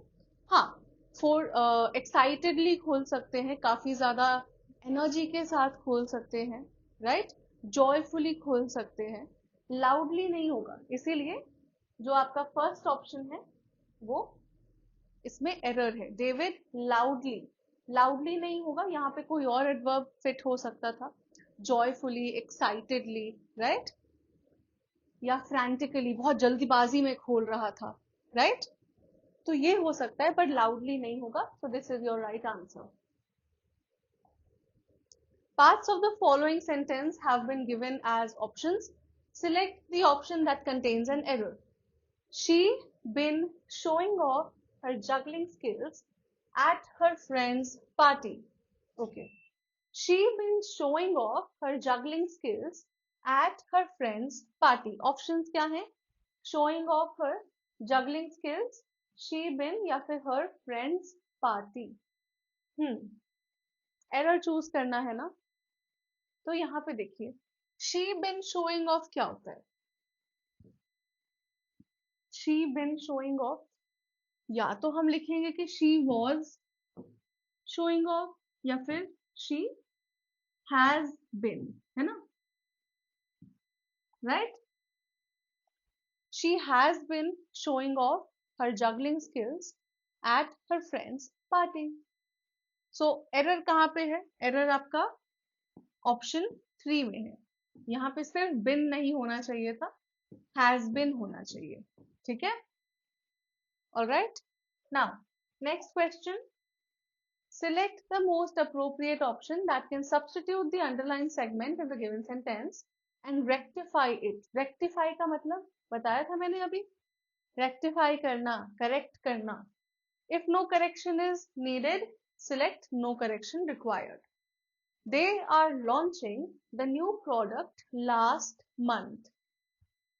They are launching, वो launch कर रहे हैं नए प्रोडक्ट को पिछले महीने। Doesn't make sense, right? Options देखिए, launched, was launching, no correction या फिर did launched, क्या होगा? launched होगा, right? launch, launching के अगर हम past में जाएंगे तो launched, so they launched, या फिर हाँ, ये जो अंडरलाइन पार्ट है, ये ये पूरा आपका अंडरलाइन पार्ट है, ठीक है। So they launched the new product last month, उन्होंने जो नया प्रोडक्ट है उसे लास्ट मंथ, पिछले महीने लॉन्च किया, ठीक है। Option 1 is your right answer. Was launching नहीं होगा, ठीक है, दे वॉज लॉन्चिंग नहीं होगा, वॉज के साथ हमेशा हम वर लगाते हैं और वॉज लॉन्चिंग का कोई सेंस नहीं है। डिड लॉन्च्ड भी ये नहीं होगा, ठीक है, डिड लॉन्च्ड भी नहीं होगा। सही आंसर है आपका option 1, they launched the new product last month. चलिए, select the most appropriate meaning of the given idiom. ये जो ईडियम है इसका मीनिंग आपको चूज करना है। Fall between two stools, fall between two stools का क्या मतलब होता है? Fall between two stools, options देखिए, fail to achieve either of two aims, confused to select either of two options, fall upon the hurdles continuously या फिर succeed to achieve both aims, दोनों AIIMS achieve करने में successful हो जाना। fall upon the hurdles, आप hurdles में, कठिनाइयों में हमेशा गिर जा रहे हैं continuously।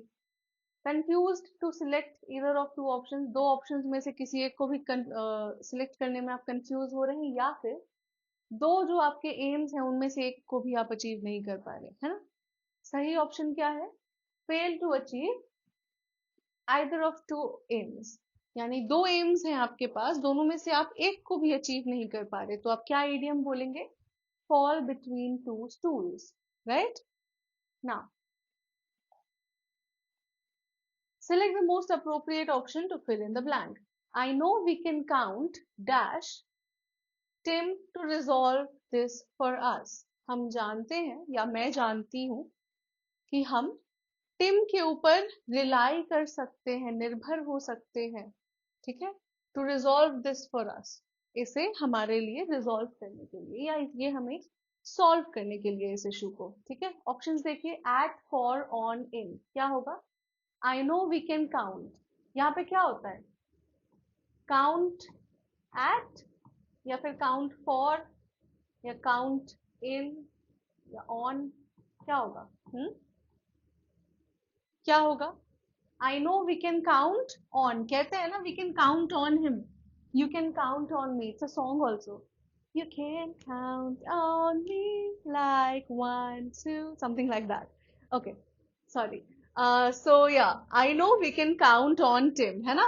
कह सकते हैं I know we can count on Tim, हम टिम पर रिलाई कर सकते हैं, निर्भर हो सकते हैं, ताकि वो इस इशू को या जो भी प्रॉब्लम है इसे रिजॉल्व करे हमारे लिए, ठीक है?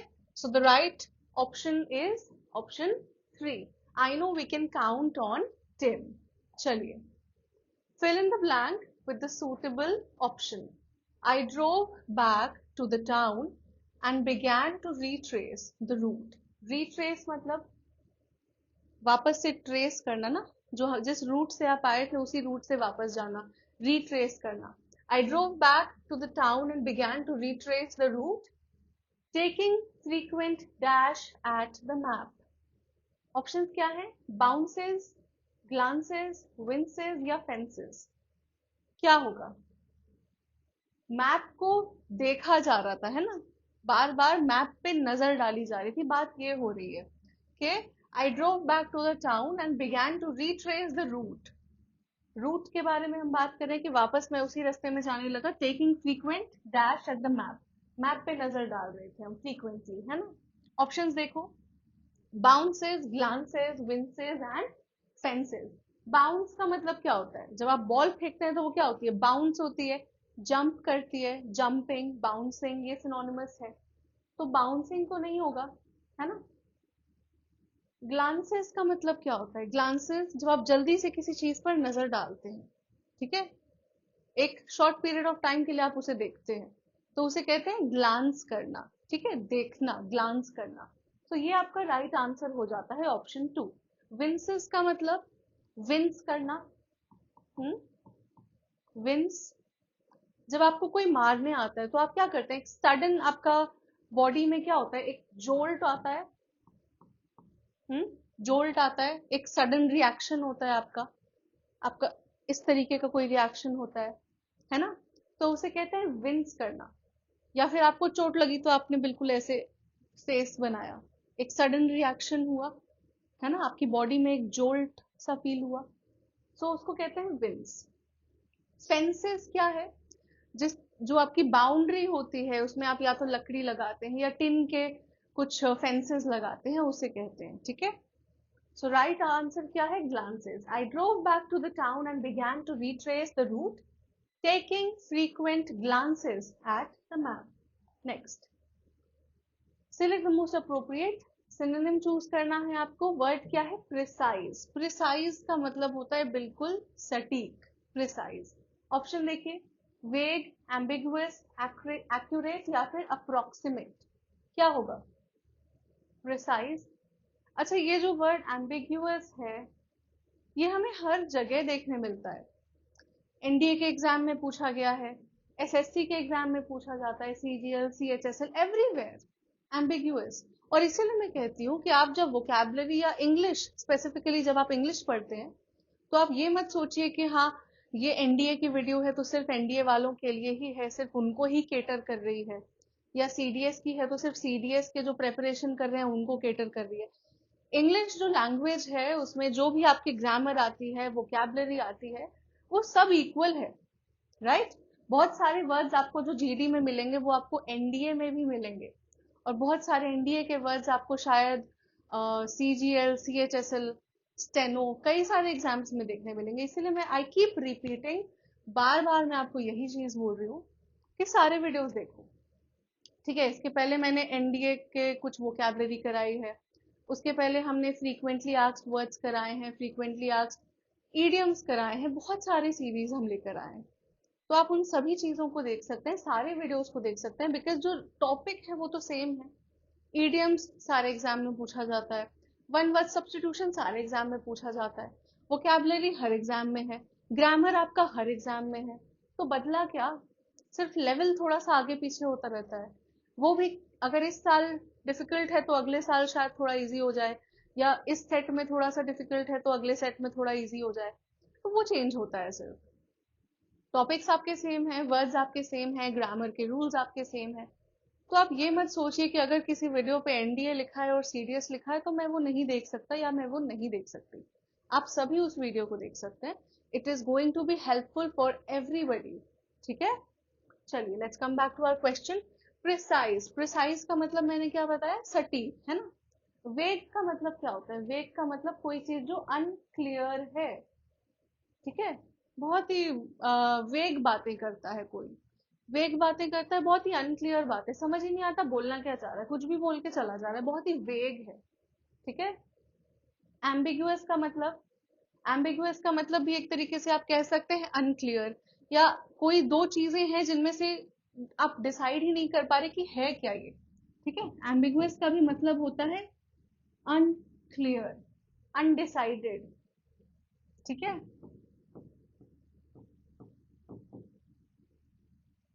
Unclear, undecided. एक्यूरेट का मतलब, एक्यूरेट मीन्स प्रिसाइज, सटीक, ऑन पॉइंट। ठीक है, तो सिनोनिम तो यही हो गया आपका। Right answer is option 3। Approximate का मतलब क्या होता है, अप्रोक्सीमेट कहते हैं ना लगभग इतना, अप्रोक्सीमेटली दिस मच, तो ये आपका अप्रोक्सीमेट हो गया। राइट आंसर क्या है, एक्यूरेट, प्रिसाइज और एक्यूरेट सिनोनिमस हो गए। Let's come to our next question. Select the most appropriate antonym of the word in brackets to fill in the blank. The new law aims to dash, enlarge the scale of illegal drugs. Enlarge जो है इसका antonym choose करना है आपको, है ना। enlarge का antonym क्या होगा, ऑप्शंस देखिए, रिडिक्यूल, admire, amplify या curtail। क्या होगा, रिडिक्यूल का मतलब तो होता है मजाक उड़ाना, खिल्ली उड़ाना, किसी को रिडिक्यूल करना। ठीक है, एडमायर किसी को सराहना, उसकी ब्यूटी को एडमायर करना, है ना। या फिर कोई और किसी की क्वालिटी है आप उसे एडमायर करते हैं, किसी की कोई टैलेंट है, कोई स्किल है, उसे एडमायर करते हैं, किसी भी चीज को जब आप सराहते हैं, राइट। एम्पलीफाई, बढ़ाना। ठीक है, एम्पलीफाई करना। एम्पलीफायर होता है आपके म्यूजिक सिस्टम में, वो क्या करता है, साउंड को और ज्यादा लाउड बनाता है ना। एम्पलीफाई करता है, बढ़ाता है। कर्टेल, कर्टेल का मतलब होता है किसी चीज को कम करना। ठीक है, टू मेक लेस। तो सही आंसर क्या हो जाएगा, ऑप्शन 4। क्यों, इनलार्ज का मतलब होता है किसी चीज को आप बड़ा करते हैं, इनलार्ज करते हैं, बढ़ाते हैं, और उसका एंटोनिम यानी ऑपोजिट क्या हो गया, कम करना, कर्टेल। ठीक है, so the right answer is option 4। चलिए, select the most appropriate antonym of the given word. Word क्या है, मैग्नानिमस। मैग्नानिमस का मतलब क्या होता है, एंटोनिम चूज करना है, ऑपोजिट मीनिंग। मैग्नानिमस का मतलब होता है नोबल। ठीक है, जेनरस, काइंड। ठीक है, ये हो गया आपका मैग्नानिमस। अब इसका एंटोनिम क्या हो जाएगा, स्प्लेंडर, लार्ज, डिग्रेडेड या फिर जेनरस, क्या होगा। अच्छा, जेनरस तो यही है, ये तो सिनोनिम हो गया, तो this is not your answer. Splendor का मतलब होता है ब्यूटी। ठीक है, ब्यूटी, ग्रैंडर, भव्यता, खूबसूरती। ठीक है, लार्ज का मतलब कोई चीज जो बड़ी है, लार्ज है साइज में, है ना। और डिग्रेडेड का मतलब किसी को डिग्रेड करना, नीचा दिखाना, है ना। तो यहाँ पे क्या है, डिग्रेडेड मतलब अगर नीचा दिखाना डिग्रेड करना हुआ तो डिग्रेडेड का मतलब क्या हो गया? कोई ऐसी चीज जो व्हाट जिसे हम नीचा मानते हैं, डिग्रेडेड मानते हैं। तो magnanimous is noble generous kind, उसका एंटोनिम क्या हो गया? डिग्रेडेड। ठीक है, डिग्रेडेड एंटोनिम हो गया आपका। Now next question, select the most appropriate antonym. यहाँ भी एंटोनिम चूज करना है। डिस्ट्रॉट, डिस्ट्रॉट का मतलब क्या होता है? डिस्ट्रॉट, डिस्ट्रॉट का मतलब बहुत ही ज्यादा व्हाट, डिस्टर्ब्ड होना कह सकते हैं। डिस्ट्रॉट, डिस्टर्ब्ड, एक्सट्रीमली सैड, बहुत ही ज्यादा दुखी होना, बहुत ही अपसेट होना, डिस्ट्रॉट होना। और ऑप्शंस क्या हैं आपके? Curved, sour, happy and new. Curved, sour, happy and new.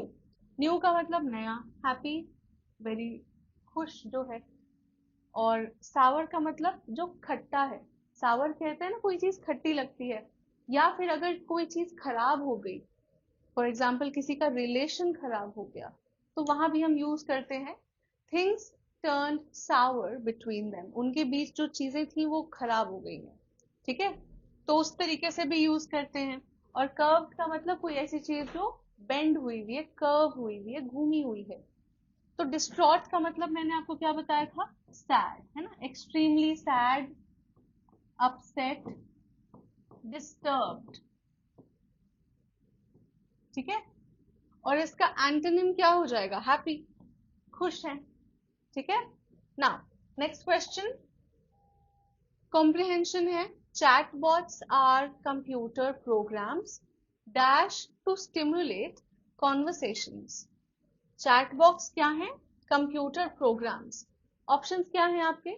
Debarred, design, destroyed या फिर डिटेल। क्या होगा यहाँ पे?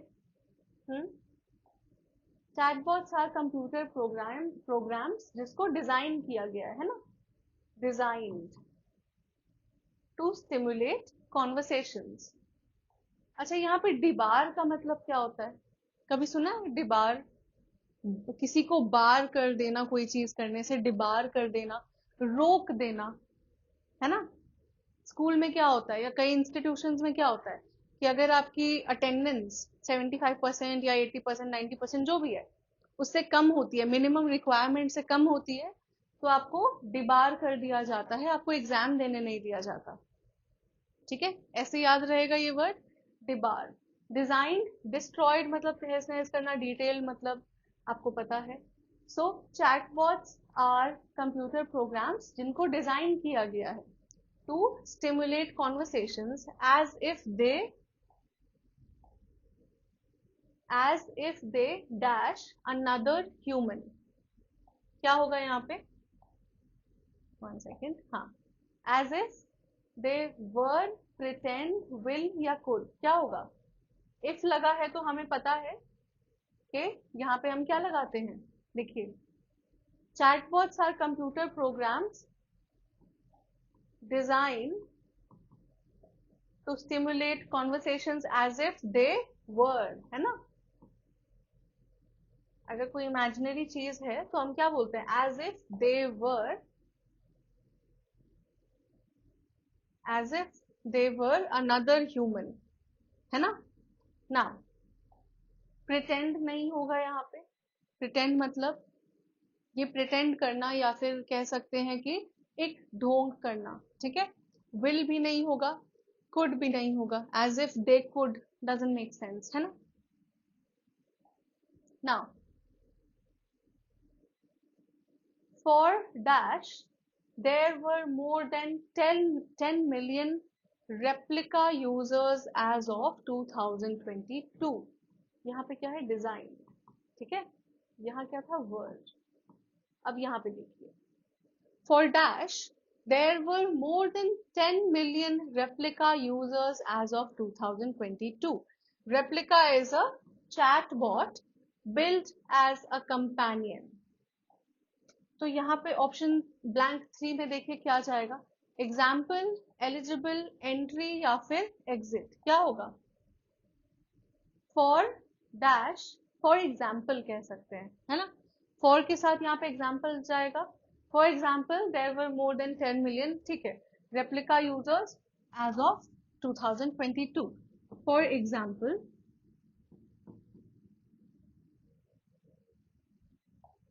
ठीक है, फॉर एग्जाम्पल एलिजिबल नहीं होगा, एलिजिबल नहीं होगा, एंट्री नहीं होगा, एग्जिट नहीं होगा, ठीक है. नाउ यहाँ पे क्या था, डिजाइन वर एग्जाम्पल. और ऑप्शन 4 में आइए. Replica is a chat bot built as a companion who dash cares, blinks, negates या फिर grows. अच्छा, यहाँ पे built होना चाहिए जहां तक मुझे लगता है, BUILT, ठीक है, नॉट build, ठीक है. ऑप्शंस देखिए, cares, blinks, negates या फिर grows. grows मतलब जो बढ़ती है, ग्रो करती है. निगेट्स मतलब चीजों को निगेट कर देती है, गलत ठहरा देती है. ब्लिंक्स, ब्लिंक करना, मैं जो ब्लिंक करती हूँ आंखें, क्या है ये. या फिर लाइट्स क्या करते हैं, कई बार ब्लिंक करते हैं, है ना. कार में आप देखिए ब्लिंकिंग लाइट्स भी होती हैं कई बार, जो on off on off on off blink करती हैं. या फिर केयर्स, केयर्स मतलब केयर करना, है ना, ध्यान देना, केयर करना. तो यहाँ पे क्या होगा, Replica is a chatbot built as a companion who cares, है ना, जो आप पे आपका ध्यान रखे. It acts like a friend, but relationships with the chatbot can become romantic. In many chatbot applications, आगे जाते हैं, यहाँ पे सही आंसर क्या है, cares, है ना. ब्लिंक नहीं होगा, निगेट्स भी नहीं होगा, ग्रोज भी नहीं होगा. नाउ यहाँ क्या था, फर्स्ट में design as if they were, for example, Replica is a chatbot built as a companion who cares, जो care करती है. It acts like a friend, but relationships with the chatbot can become romantic. In many chatbot applications such as this, there may be no moderation or human checks on inappropriate, क्या, console, corporate, college या फिर content. Collage है ये, sorry, console, corporate, college या फिर collage या फिर content, क्या होगा. तो ये बोला जा रहा है कि कई सारे चैटबॉट एप्लीकेशन ऐसे हैं जहां पे कोई भी मॉडरेशन या ह्यूमन चेक नहीं है उसके कंटेंट में, है ना. वो जो चीजें प्रोवाइड कर रही हैं, जो कंटेंट प्रोवाइड कर रही है, इनअप्रोप्रिएट हो सकता है वो, ठीक है. तो यहाँ क्या होगा, content. In many chatbot applications such as this, there may be no moderation or human checks on inappropriate content. So be aware if your child is spending a long time with AI friends. ठीक है, तो सही answer क्या हो जाता है आपका, option 4. Alright, select the most appropriate antonym. Antonym choose करना है, ऑपोजिट मीनिंग. वर्ड क्या है हमारा, ऑफर. ऑफर मतलब आप किसी चीज को ऑफर करते हैं, कोई चीज आप देते हैं सामने वाले को, राइट, तो उसे ऑफर करना कहते हैं. ऑप्शंस देखिए, open, hurt, select and withhold. Open means कोई चीज खुली है, ओपन है. हर्ट मतलब या तो आपको चोट लगी है या कुछ बुरा लगा तो आप कहते हैं ना, I feel hurt, right. Select, आप किसी चीज को चूज कर रहे हैं, सिलेक्ट कर रहे हैं. या फिर विथहोल्ड. विथहोल्ड का मतलब होता है किसी चीज को अपने पास रखना, सामने वाले को ना देना, ऑफर ना करना. ऑपोजिट हो गया, तो this is your right answer, withhold. ठीक है, सही आंसर क्या है, ऑप्शन 4. कमेंट्स में बताना कि आपके कितने क्वेश्चंस सही हो रहे हैं, कितने आंसर्स आपके सही हो रहे हैं. ठीक है, इससे आपको अपनी प्रेपरेशन का भी अंदाजा लगेगा, आप खुद को असेस कर पाएंगे. Rectify the sentence by selecting the correctly spelled word from the options. Rectify मतलब रेक्टिफाई, करेक्ट करना. ठीक है, सेंटेंस में कोई वर्ड है जिसकी स्पेलिंग गलत है. Despite the instance of her colleague, Sheila's response to the request to collaborate on the project was languid. Language जो है इसके ऑप्शंस आपको दिए हुए हैं, राइट। तो हमें पता है कि लैंग्वेज की जो स्पेलिंग है वो इनकरेक्ट है। ऑप्शंस क्या हैं आपके, ये देखिए। इनमें से सही ऑप्शन क्या है, इनमें से सही स्पेलिंग क्या है। लैंग्वेज का मतलब होता है वेरी लेस एनर्जेटिक, ठीक है, लथार्जिक, ठीक है, बहुत लेस एनर्जी के साथ। क्या हुआ, रिप्लाई के बारे में बात कर रहे हैं ना, कि Sheila's response to the request, Sheila का जो रिस्पॉन्स था, जो रिक्वेस्ट था, वो क्या था, बहुत ही लैंग्वेज था। लैंग्वेज का मतलब होता है बहुत ही लैकिंग एनर्जी, जिसमें एनर्जी की कमी है, जिसमें जोश नहीं है, बहुत ही लेजी टाइप का, बहुत ही कमजोर, वीक कह सकते हैं, ठीक है। सही स्पेलिंग क्या है लैंग्वेज की, देखिए। लैंग्वेज को हम लिखते हैं LANGUID, ठीक है, ये लैंग्वेज की स्पेलिंग है। Option 3 is your right answer, ठीक है, LANGUID, ऑप्शन 3 सही हो जाता है ना। इनकरेक्टली स्पेल्ड वर्ड यहाँ भी आपको चूज करना है। एलिसिट, एलिसिट की स्पेलिंग ठीक है, ELICIT। कॉन्सेंट्रेट, ठीक है, concentrate, this is also correct. Practice is also correct. तो बच क्या गया, क्वारंटीन, है ना। तो क्वारंटीन आपका राइट आंसर हो जाता है। क्वारंटीन की स्पेलिंग यहाँ पे गलत है। क्वारंटीन की स्पेलिंग क्या होती है, QUARANTINEC।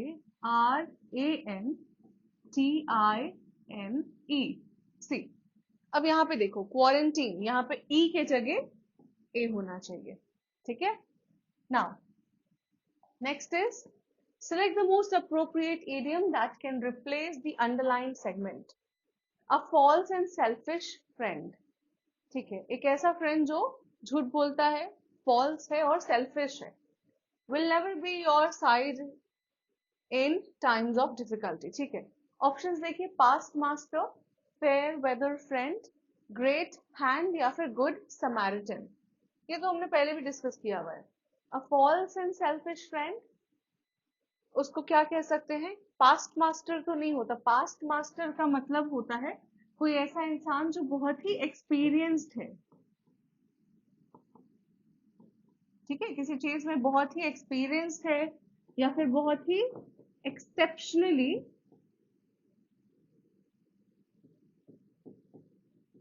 स्किल्ड है, ठीक है, बहुत ही ज्यादा स्किल्ड है। ना, fair weather friend, fair weather friend का मतलब क्या होता है, एक ऐसा दोस्त जो सिर्फ सही समय पे, आपके अच्छे समय पे आपके साथ रहता है, तो वो फेयर वेदर फ्रेंड होता है। ग्रेट हैंड मतलब, ग्रेट हैंड, कोई ऐसा इंसान जो उस चीज में बहुत स्किल्ड है ना, he has great hands at this, ठीक है, a great hand at this, at any skill और टैलेंट। तो आप ये कह सकते हैं कि a great hand means talented या स्किल्ड भी कह सकते हैं, ठीक है। कहते हैं ना कि अरे यार, इस चीज में उसका हाथ बड़े अच्छे हैं, वो ये चीज बड़े अच्छे तरीके से करता है, राइट। गुड समैरिटन का मतलब क्या होता है, good Samaritan, good Samaritan, unselfish, कोई ऐसा इंसान जो अनसेल्फिश है। ये आपके एक बिब्लिकल स्टोरी से लिया गया है, गुड समैरिटन। इसमें कहानी ये थी कि कोई एक इंसान था जो वुंडेड था, जिसको चोट लगी थी, घायल था। पर कई नोबल लोग, है ना, कई नोबल लोग उसको देखते हैं और रोड पे वैसे ही छोड़कर चले जाते हैं। पर समैरिटन एक ग्रुप था, एक लोगों का एक ग्रुप था, उसमें से एक समैरिटन था जो आया और उसने उनकी हेल्प की, ठीक है, जो वुंडेड इंसान थे उसकी हेल्प की। तो गुड समैरिटन इसीलिए हम उसको कहते हैं कि ऐसा इंसान जो अनसेल्फिश है और हेल्पफुल है, ठीक है, लोगों की मदद करता है। नाउ सही आंसर क्या हो जाता है, false and selfish friend, fair weather friend, है ना, जो सिर्फ अच्छे समय पे आपके साथ है, ठीक है। सेल्फिश है, सिर्फ आपके अच्छे समय पे आपके साथ है। Right answer is option 2। Select the most appropriate antonym, यहाँ पे एंटोनिम चूज करना है आपको। एब्सकॉन्ड, एब्सकॉन्ड का मतलब क्या होता है, एब्सकॉन्ड का मतलब होता है जब आप छोड़कर भाग जाते हैं, ठीक है, किसी चीज को छोड़कर भाग जाना, एब्सकॉन्ड। एंड्योर का मतलब होता है किसी चीज को सहना, फ्ली का मतलब भी हो जाता है भाग जाना, ठीक है। हाइड मतलब हम सबको पता है छुपना, और विदड्रॉ मतलब किसी चीज को आप वापस ले लेते हैं, विदड्रॉ कर लेते हैं, राइट। सो एब्सकॉन्ड का मतलब क्या था, भाग जाना, राइट। तो इसका एंटोनिम आपको चूज करना है। विदड्रॉ तो नहीं होगा, हाइड इसका सिनोनिमस हो गया, फ्ली भी सिनोनिमस हो गया, बच गया आपका इंड्योर, राइट। तो ऑप्शन वन आपका राइट आंसर हो जाता है जब आप सह रहे हैं, ठीक है। एब्सकॉन का मतलब होता है जहां पे आपको रहना चाहिए पर आप उस चीज से फरार हो जाते हैं, भाग जाते हैं, ठीक है। और इंड्योर का मतलब है कि आप वहीं पे उस चीज को सह रहे हैं। तो एक सिमिलैरिटी मिल रही है यहाँ पे, सॉरी ऑपोजिट मीनिंग मिल रहा है, और यहाँ पे सिमिलैरिटी है बाकियों में, राइट। सो क्लोजेस्ट मीनिंग हो गया आपका option one. Now the given sentence is divided into four segments. Select the option that has the segment with an adverbial error. अच्छा, adverbial error वाले questions आपको बहुत ज्यादा देखने को मिल रहे हैं, राइट। बहुत ज्यादा ये हमने जो पिछले पीवाईक्यू जो सॉल्व किए हैं, पिछले सेट्स जो सॉल्व किए हैं, उसमें भी adverbial error वाले questions काफी ज्यादा है। तो अगर आप, मैंने एक ट्रिक बताया था आपको कि अगर आपको पता नहीं चल रहा कि एडवर्ब में एरर क्या है एग्जैक्टली तो आप बस इतना देखिए कि इस पूरे सेंटेंस में एडवर्ब है कहाँ पर, ठीक है। और adverb mostly in most cases ज्यादातर क्वेश्चंस में क्या होता है ना कि एक ही जगह एडवर्ब है और आपके ऑप्शंस में नो एरर का ऑप्शन नहीं दिया है। तो आप सिर्फ देख लीजिए वहां पे एडवर्ब है और वो एडवर्ब वाला जो पोर्शन है, जो सेगमेंट है, आप उसे टिक करके आ जाइए, right. Oliver told Mia seldom than walking. She she prefers to take the city bus. ठीक है, seldom than walking. She prefers to take the city bus. तो ऑप्शंस हैं आपके she prefers to, seldom than walking, Oliver told Mia, take the city bus. ठीक है। अब यहाँ पे देखो seldom क्या है, seldom एडवर्ब है, ठीक है।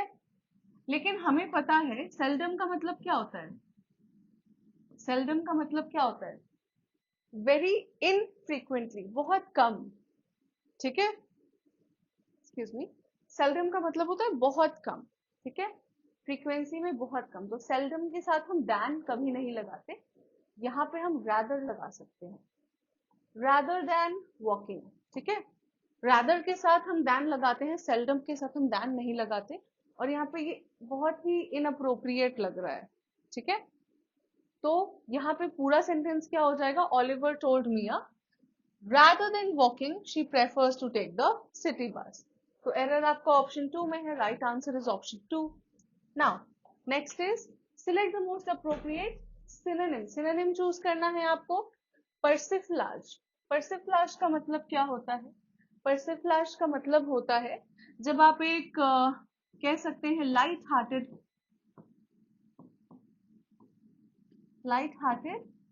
आर्ग्यूमेंट,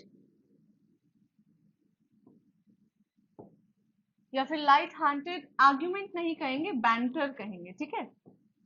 आर्ग्यूमेंट तो बहस हो गई, बैंटर कहते हैं ना किसी को जब आप टीजिंगली चिढ़ाते हैं, टीजिंगली आप उन्हें कुछ बैंटर करते हैं, उनसे थोड़ा बहुत कह सकते हैं कि कहा सुनी करते हैं, बैंटर करते हैं, राइट।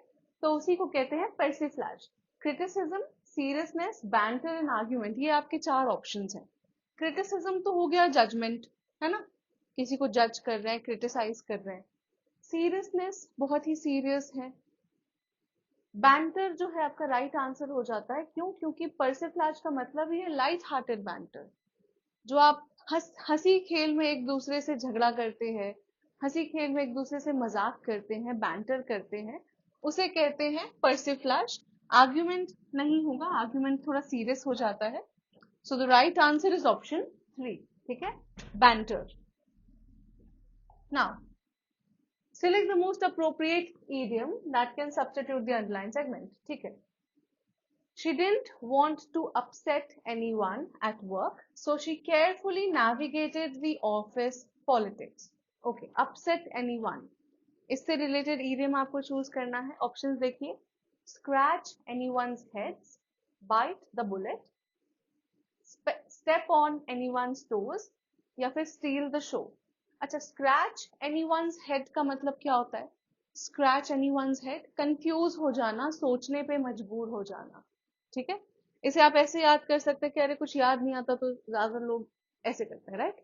क्या है, याद नहीं आ रहा, समझ नहीं आ रहा, they start scratching their head. तो उससे उससे आप याद कर सकते हैं कि स्क्रैच एनीवन्स हेड का मतलब होता है कंफ्यूजन में होना या बहुत सोचने पे मजबूर हो जाना। बाइट द बुलेट मतलब आप कोई ऐसी चीज कर रहे हैं जो आपको करना पसंद नहीं है, ठीक है, या कोई ऐसी चीज जिसे आप टाल नहीं सकते, बहुत पेनफुल है, बहुत प्रॉब्लमैटिक है, पर उसे टाला नहीं जा सकता, आपको उसे करना ही पड़ेगा, तो कहते हैं she is biting the bullet. ठीक है, बाइट द बुलेट, कोई ऐसी चीज करना जो आपको करना पसंद नहीं है, बहुत ही अनप्लेजेंट है। Step on anyone's toes, step on anyone's toes क्या होता है? जब आप किसी को नाराज कर देते हैं, उनको अपसेट कर देते हैं, तो हम कहते हैं ही स्टेपिंग ऑन माई टोज। ठीक है, ऐसे याद कर लीजिए कि अगर सामने वाला आपके टोज पे चढ़ जाए, आपके पैर पे चढ़ जाए, तो आपको बहुत बुरा लगेगा, आप उससे नाराज हो सकते हैं। तो similarly step on anyone's toes का मतलब होता है किसी को अपसेट कर देना। सो this is your right answer. Steel the show, steel the show का मतलब क्या होता है? इस इडियम का मतलब क्या है, स्टील द शो? या फिर हम ये भी कहते हैं स्टील द थंडर। हम्म, कई बार आपने देखा होगा कि जो सेंटर ऑफ अटेंशन है, ठीक है, जिसपे सब लोगों की अटेंशन है, कई बार क्या होता है कि कोई दूसरा इंसान आता है और उनकी अटेंशन ले जाता है, तो वो क्या कर रहा है, ही स्टीलिंग द शो या फिर ही स्टीलिंग देयर थंडर, उनपे से ध्यान हटा के खुद सेंटर ऑफ अटेंशन बन जा रहा है। ठीक है, तो स्टील द शो कहते हैं, यानी उनसे स्पॉटलाइट छीन ले रहा है, उनकी थंडर छीन ले रहा है, right? So this is called stealing the show. सही आंसर क्या था आपका? ऑप्शन 3। बाकी सारे idioms we are discussing because कई बार होता है कि ऑप्शन जो आपके होते हैं वो अगले साल एज क्वेश्चंस दे दिए जाते हैं, right?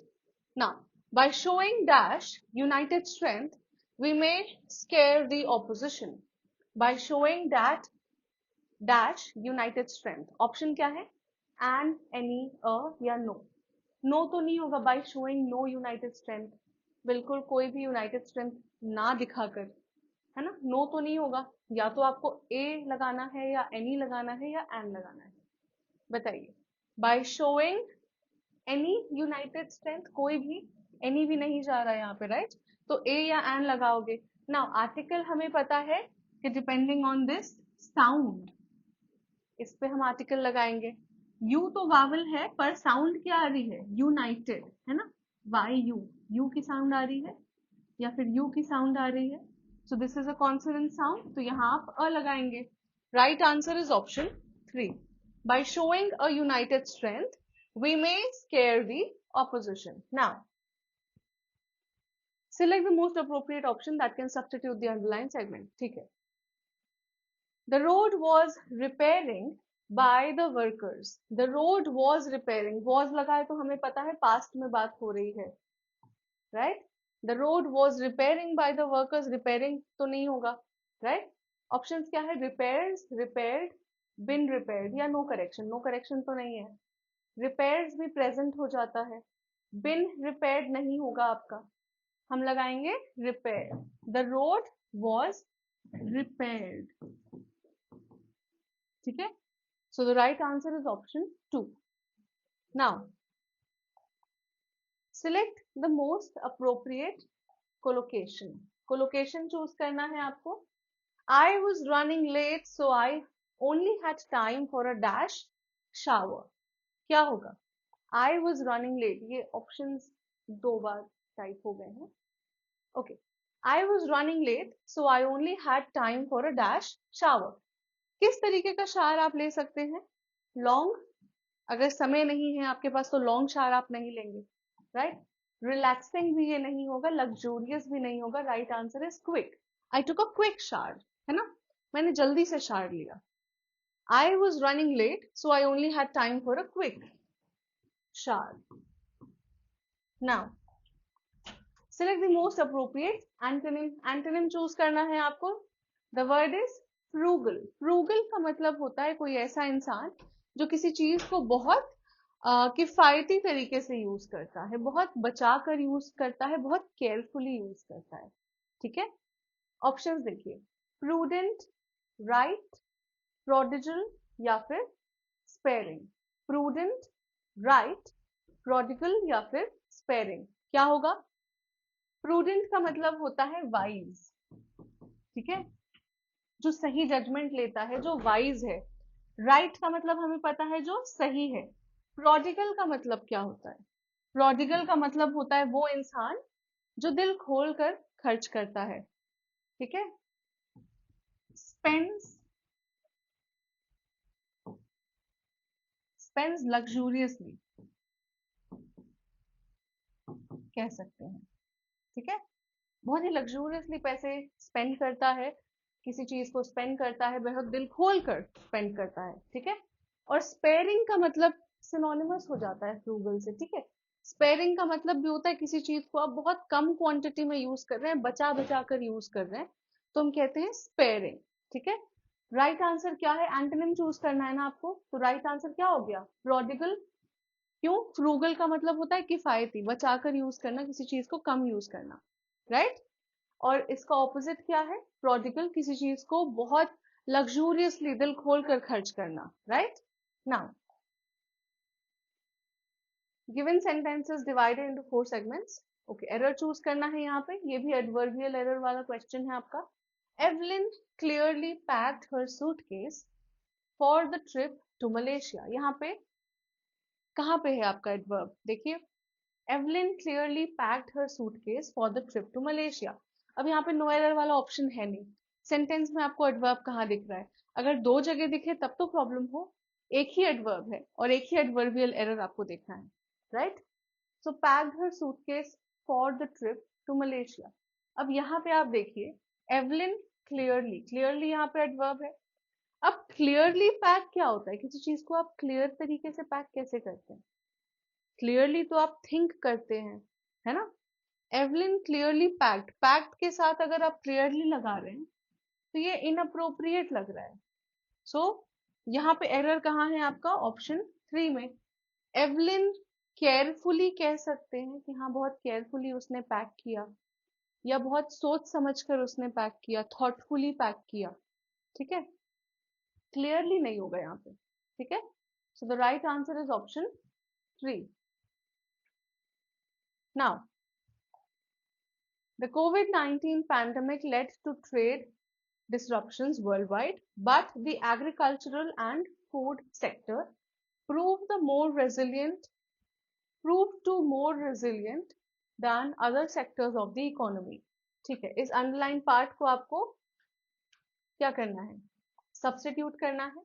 Let's look at our options.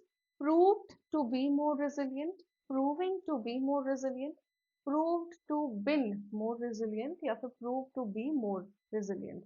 Now, COVID-19 pandemic led to trade disruptions worldwide, but the agricultural and food sector, past में बात हो रही है, past में बात हो रही है, prove नहीं होगा, proved होगा। ठीक है, proved होगा। अब यहाँ पे देखिए, ये तो गलत हो गया आपका, proving to be. Proved to been नहीं होता है, prove to be more resilient भी नहीं होगा, बिकॉज यहाँ पे ईडी नहीं है, पास्ट में नहीं है। राइट आंसर क्या है आपका? ऑप्शन 1। ठीक है, proved to be more resilient. The COVID-19 pandemic led to trade disruptions worldwide, but the agricultural and food sector proved to be more resilient than other sectors of the economy. Now, select the most appropriate synonym. यहाँ पे synonym choose करना है आपको। The word is frivolous. Frivolous का मतलब होता है कोई ऐसी चीज जो बहुत ही silly है, बेतुकी सी है, unimportant है। ठीक है, silly और unimportant. Now, ऑप्शंस क्या है आपके? मोमेंटस, इवेंटफुल, सब्सटैंशियल या फिर ट्रिवियल। मोमेंटस का मतलब होता है कोई ऐसी चीज जो बहुत ही ज्यादा इंपॉर्टेंस रखती है, बहुत ही कॉन्सिक्वेंशियल है। इवेंटफुल का मतलब होता है कोई ऐसा दिन या कोई ऐसा कोई ऐसी चीज जहाँ पे बहुत सारे इवेंट्स हो रहे हैं। ठीक है, काफी इंटरेस्टिंग चीजें हो रही हैं, तो उसे कहते हैं इवेंटफुल होना। ठीक है। सब्सटैंशियल का मतलब भी इंपॉर्टेंट होता है। सब्सटैंशियल, इंपॉर्टेंस रखना, इंपॉर्टेंट होना। और ट्रिवियल का मतलब होता है कोई ऐसी चीज जो बहुत ही अनइम्पॉर्टेंट है, छोटी मोटी बातें हैं, ट्रिवियल है। ठीक है। तो ट्रिवियल का मतलब क्या हो गया? अनइम्पॉर्टेंट। और हमें यहाँ पे सिनोनिम चूज करना है, right? So the right answer is option 4। Option 4 आपका राइट आंसर हो जाता है। Now comprehension. The worst days, यहां से आपका कॉम्प्रिहेंशन स्टार्ट हो रहा है। The worst days of any summer are the rainy ones. We spend all year looking forward to dash weather and long hot days. Weather के बारे में बताया जा रहा है। ऑप्शन देखिए, मीन, कोल्ड, कूल या फिर अगली। मीन, कोल्ड, कूल या फिर अगली, क्या होगा? We spend all year looking forward to cool weather, right? Cool weather and long hot days. All of winter, क्योंकि यहाँ पे अगली होगा नहीं, कोल्ड नहीं होगा, मीन भी नहीं होगा, राइट? सो कूल आपका राइट आंसर हो जाता है। Next, now all of winter with its dreary grey days and dash cold, we dream of those. Okay, all winter with these dreary grey days and dash cold. Cold के बारे में बताया जा रहा है। ऑप्शंस देखिए, वार्म, बिटर, स्वीट या loving. Loving cold हम नहीं कहते हैं, स्वीट कोल्ड भी नहीं होता है, वार्म कोल्ड भी पैराडॉक्स हो गया, है ना? कोल्ड के साथ क्या लगाते हैं? बिटर लगाते हैं। यार बहुत ही बिटर कोल्ड है, बहुत ही ज्यादा ठंड है, right? We dream of those dash days, क्या होगा?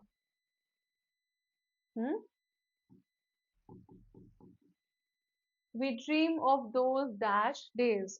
डेफिनेट, कन्फाइंड, एंडलेस या फिर रिस्ट्रिक्टेड। रिस्ट्रिक्टेड नहीं है, रिस्ट्रिक्शन की तो बात ही नहीं हो रही है।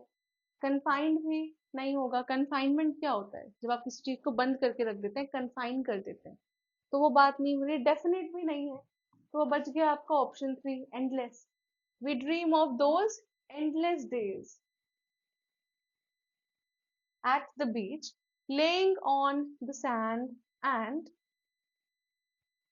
यहाँ पे क्या था? Cool, second, grey days and bitter cold. Okay, we dream of those endless days at the beach, laying on the sand and dry, walking, soaking या arid. Arid मतलब dry ही होता है, arid also means dry. तो sand and dry तो नहीं होगा, arid भी नहीं होगा, walking नहीं। sun में क्या करते हैं आप? soak करते हैं, soaking होगा। जो धूप सेकते हैं उसे soaking कहते हैं, ठीक है? So laying on the sand and soaking in the dash. Solemn, bright, dull या unpleasant? Solemn नहीं होगा। Dull, अगर sun के बारे में बात करें तो dull तो पूरा opposite हो गया ना, dull नहीं होगा। Unpleasant भी नहीं होगा, bright होगा, है ना? तो क्या हो जाएगा? The worst days of any summer are the rainy ones. We spend all year looking forward to cool weather and long hot days. All of winter with its dreary grey days and bitter cold. ठीक है? We dream of those endless days at the beach, laying on the sand and soaking. लिखा हुआ है यहाँ पे laying in the sand. sand में लेटकर हम क्या करते हैं? धूप सेकते हैं, soaking in the bright and burning sun. ठीक है? So ये आपके blank number 5 का आंसर हो गया, bright, option 2. And with this हमने शिफ्ट 1 के सारे क्वेश्चंस कर लिए हैं। 20 क्वेश्चंस आपके जीडी में पूछे जाते हैं। Shift 1 7th of May 2025, right? Now आपको क्या करना है? अगर आपने पिछले वीडियोस नहीं देखे हैं तो सारे वीडियोस आप एक बार देख लीजिए। मैंने प्लेलिस्ट ऑलरेडी बना दी है, उसमें सारे आपके जीडी के जितने भी पीवाईक्यूज हैं वो उसमें ऐड कर दिए गए। ठीक है? कमेंट्स में आप बताइएगा कि आपके कितने आंसर सही हुए, and I will see you in the next video. Till then, all the very best for your exams.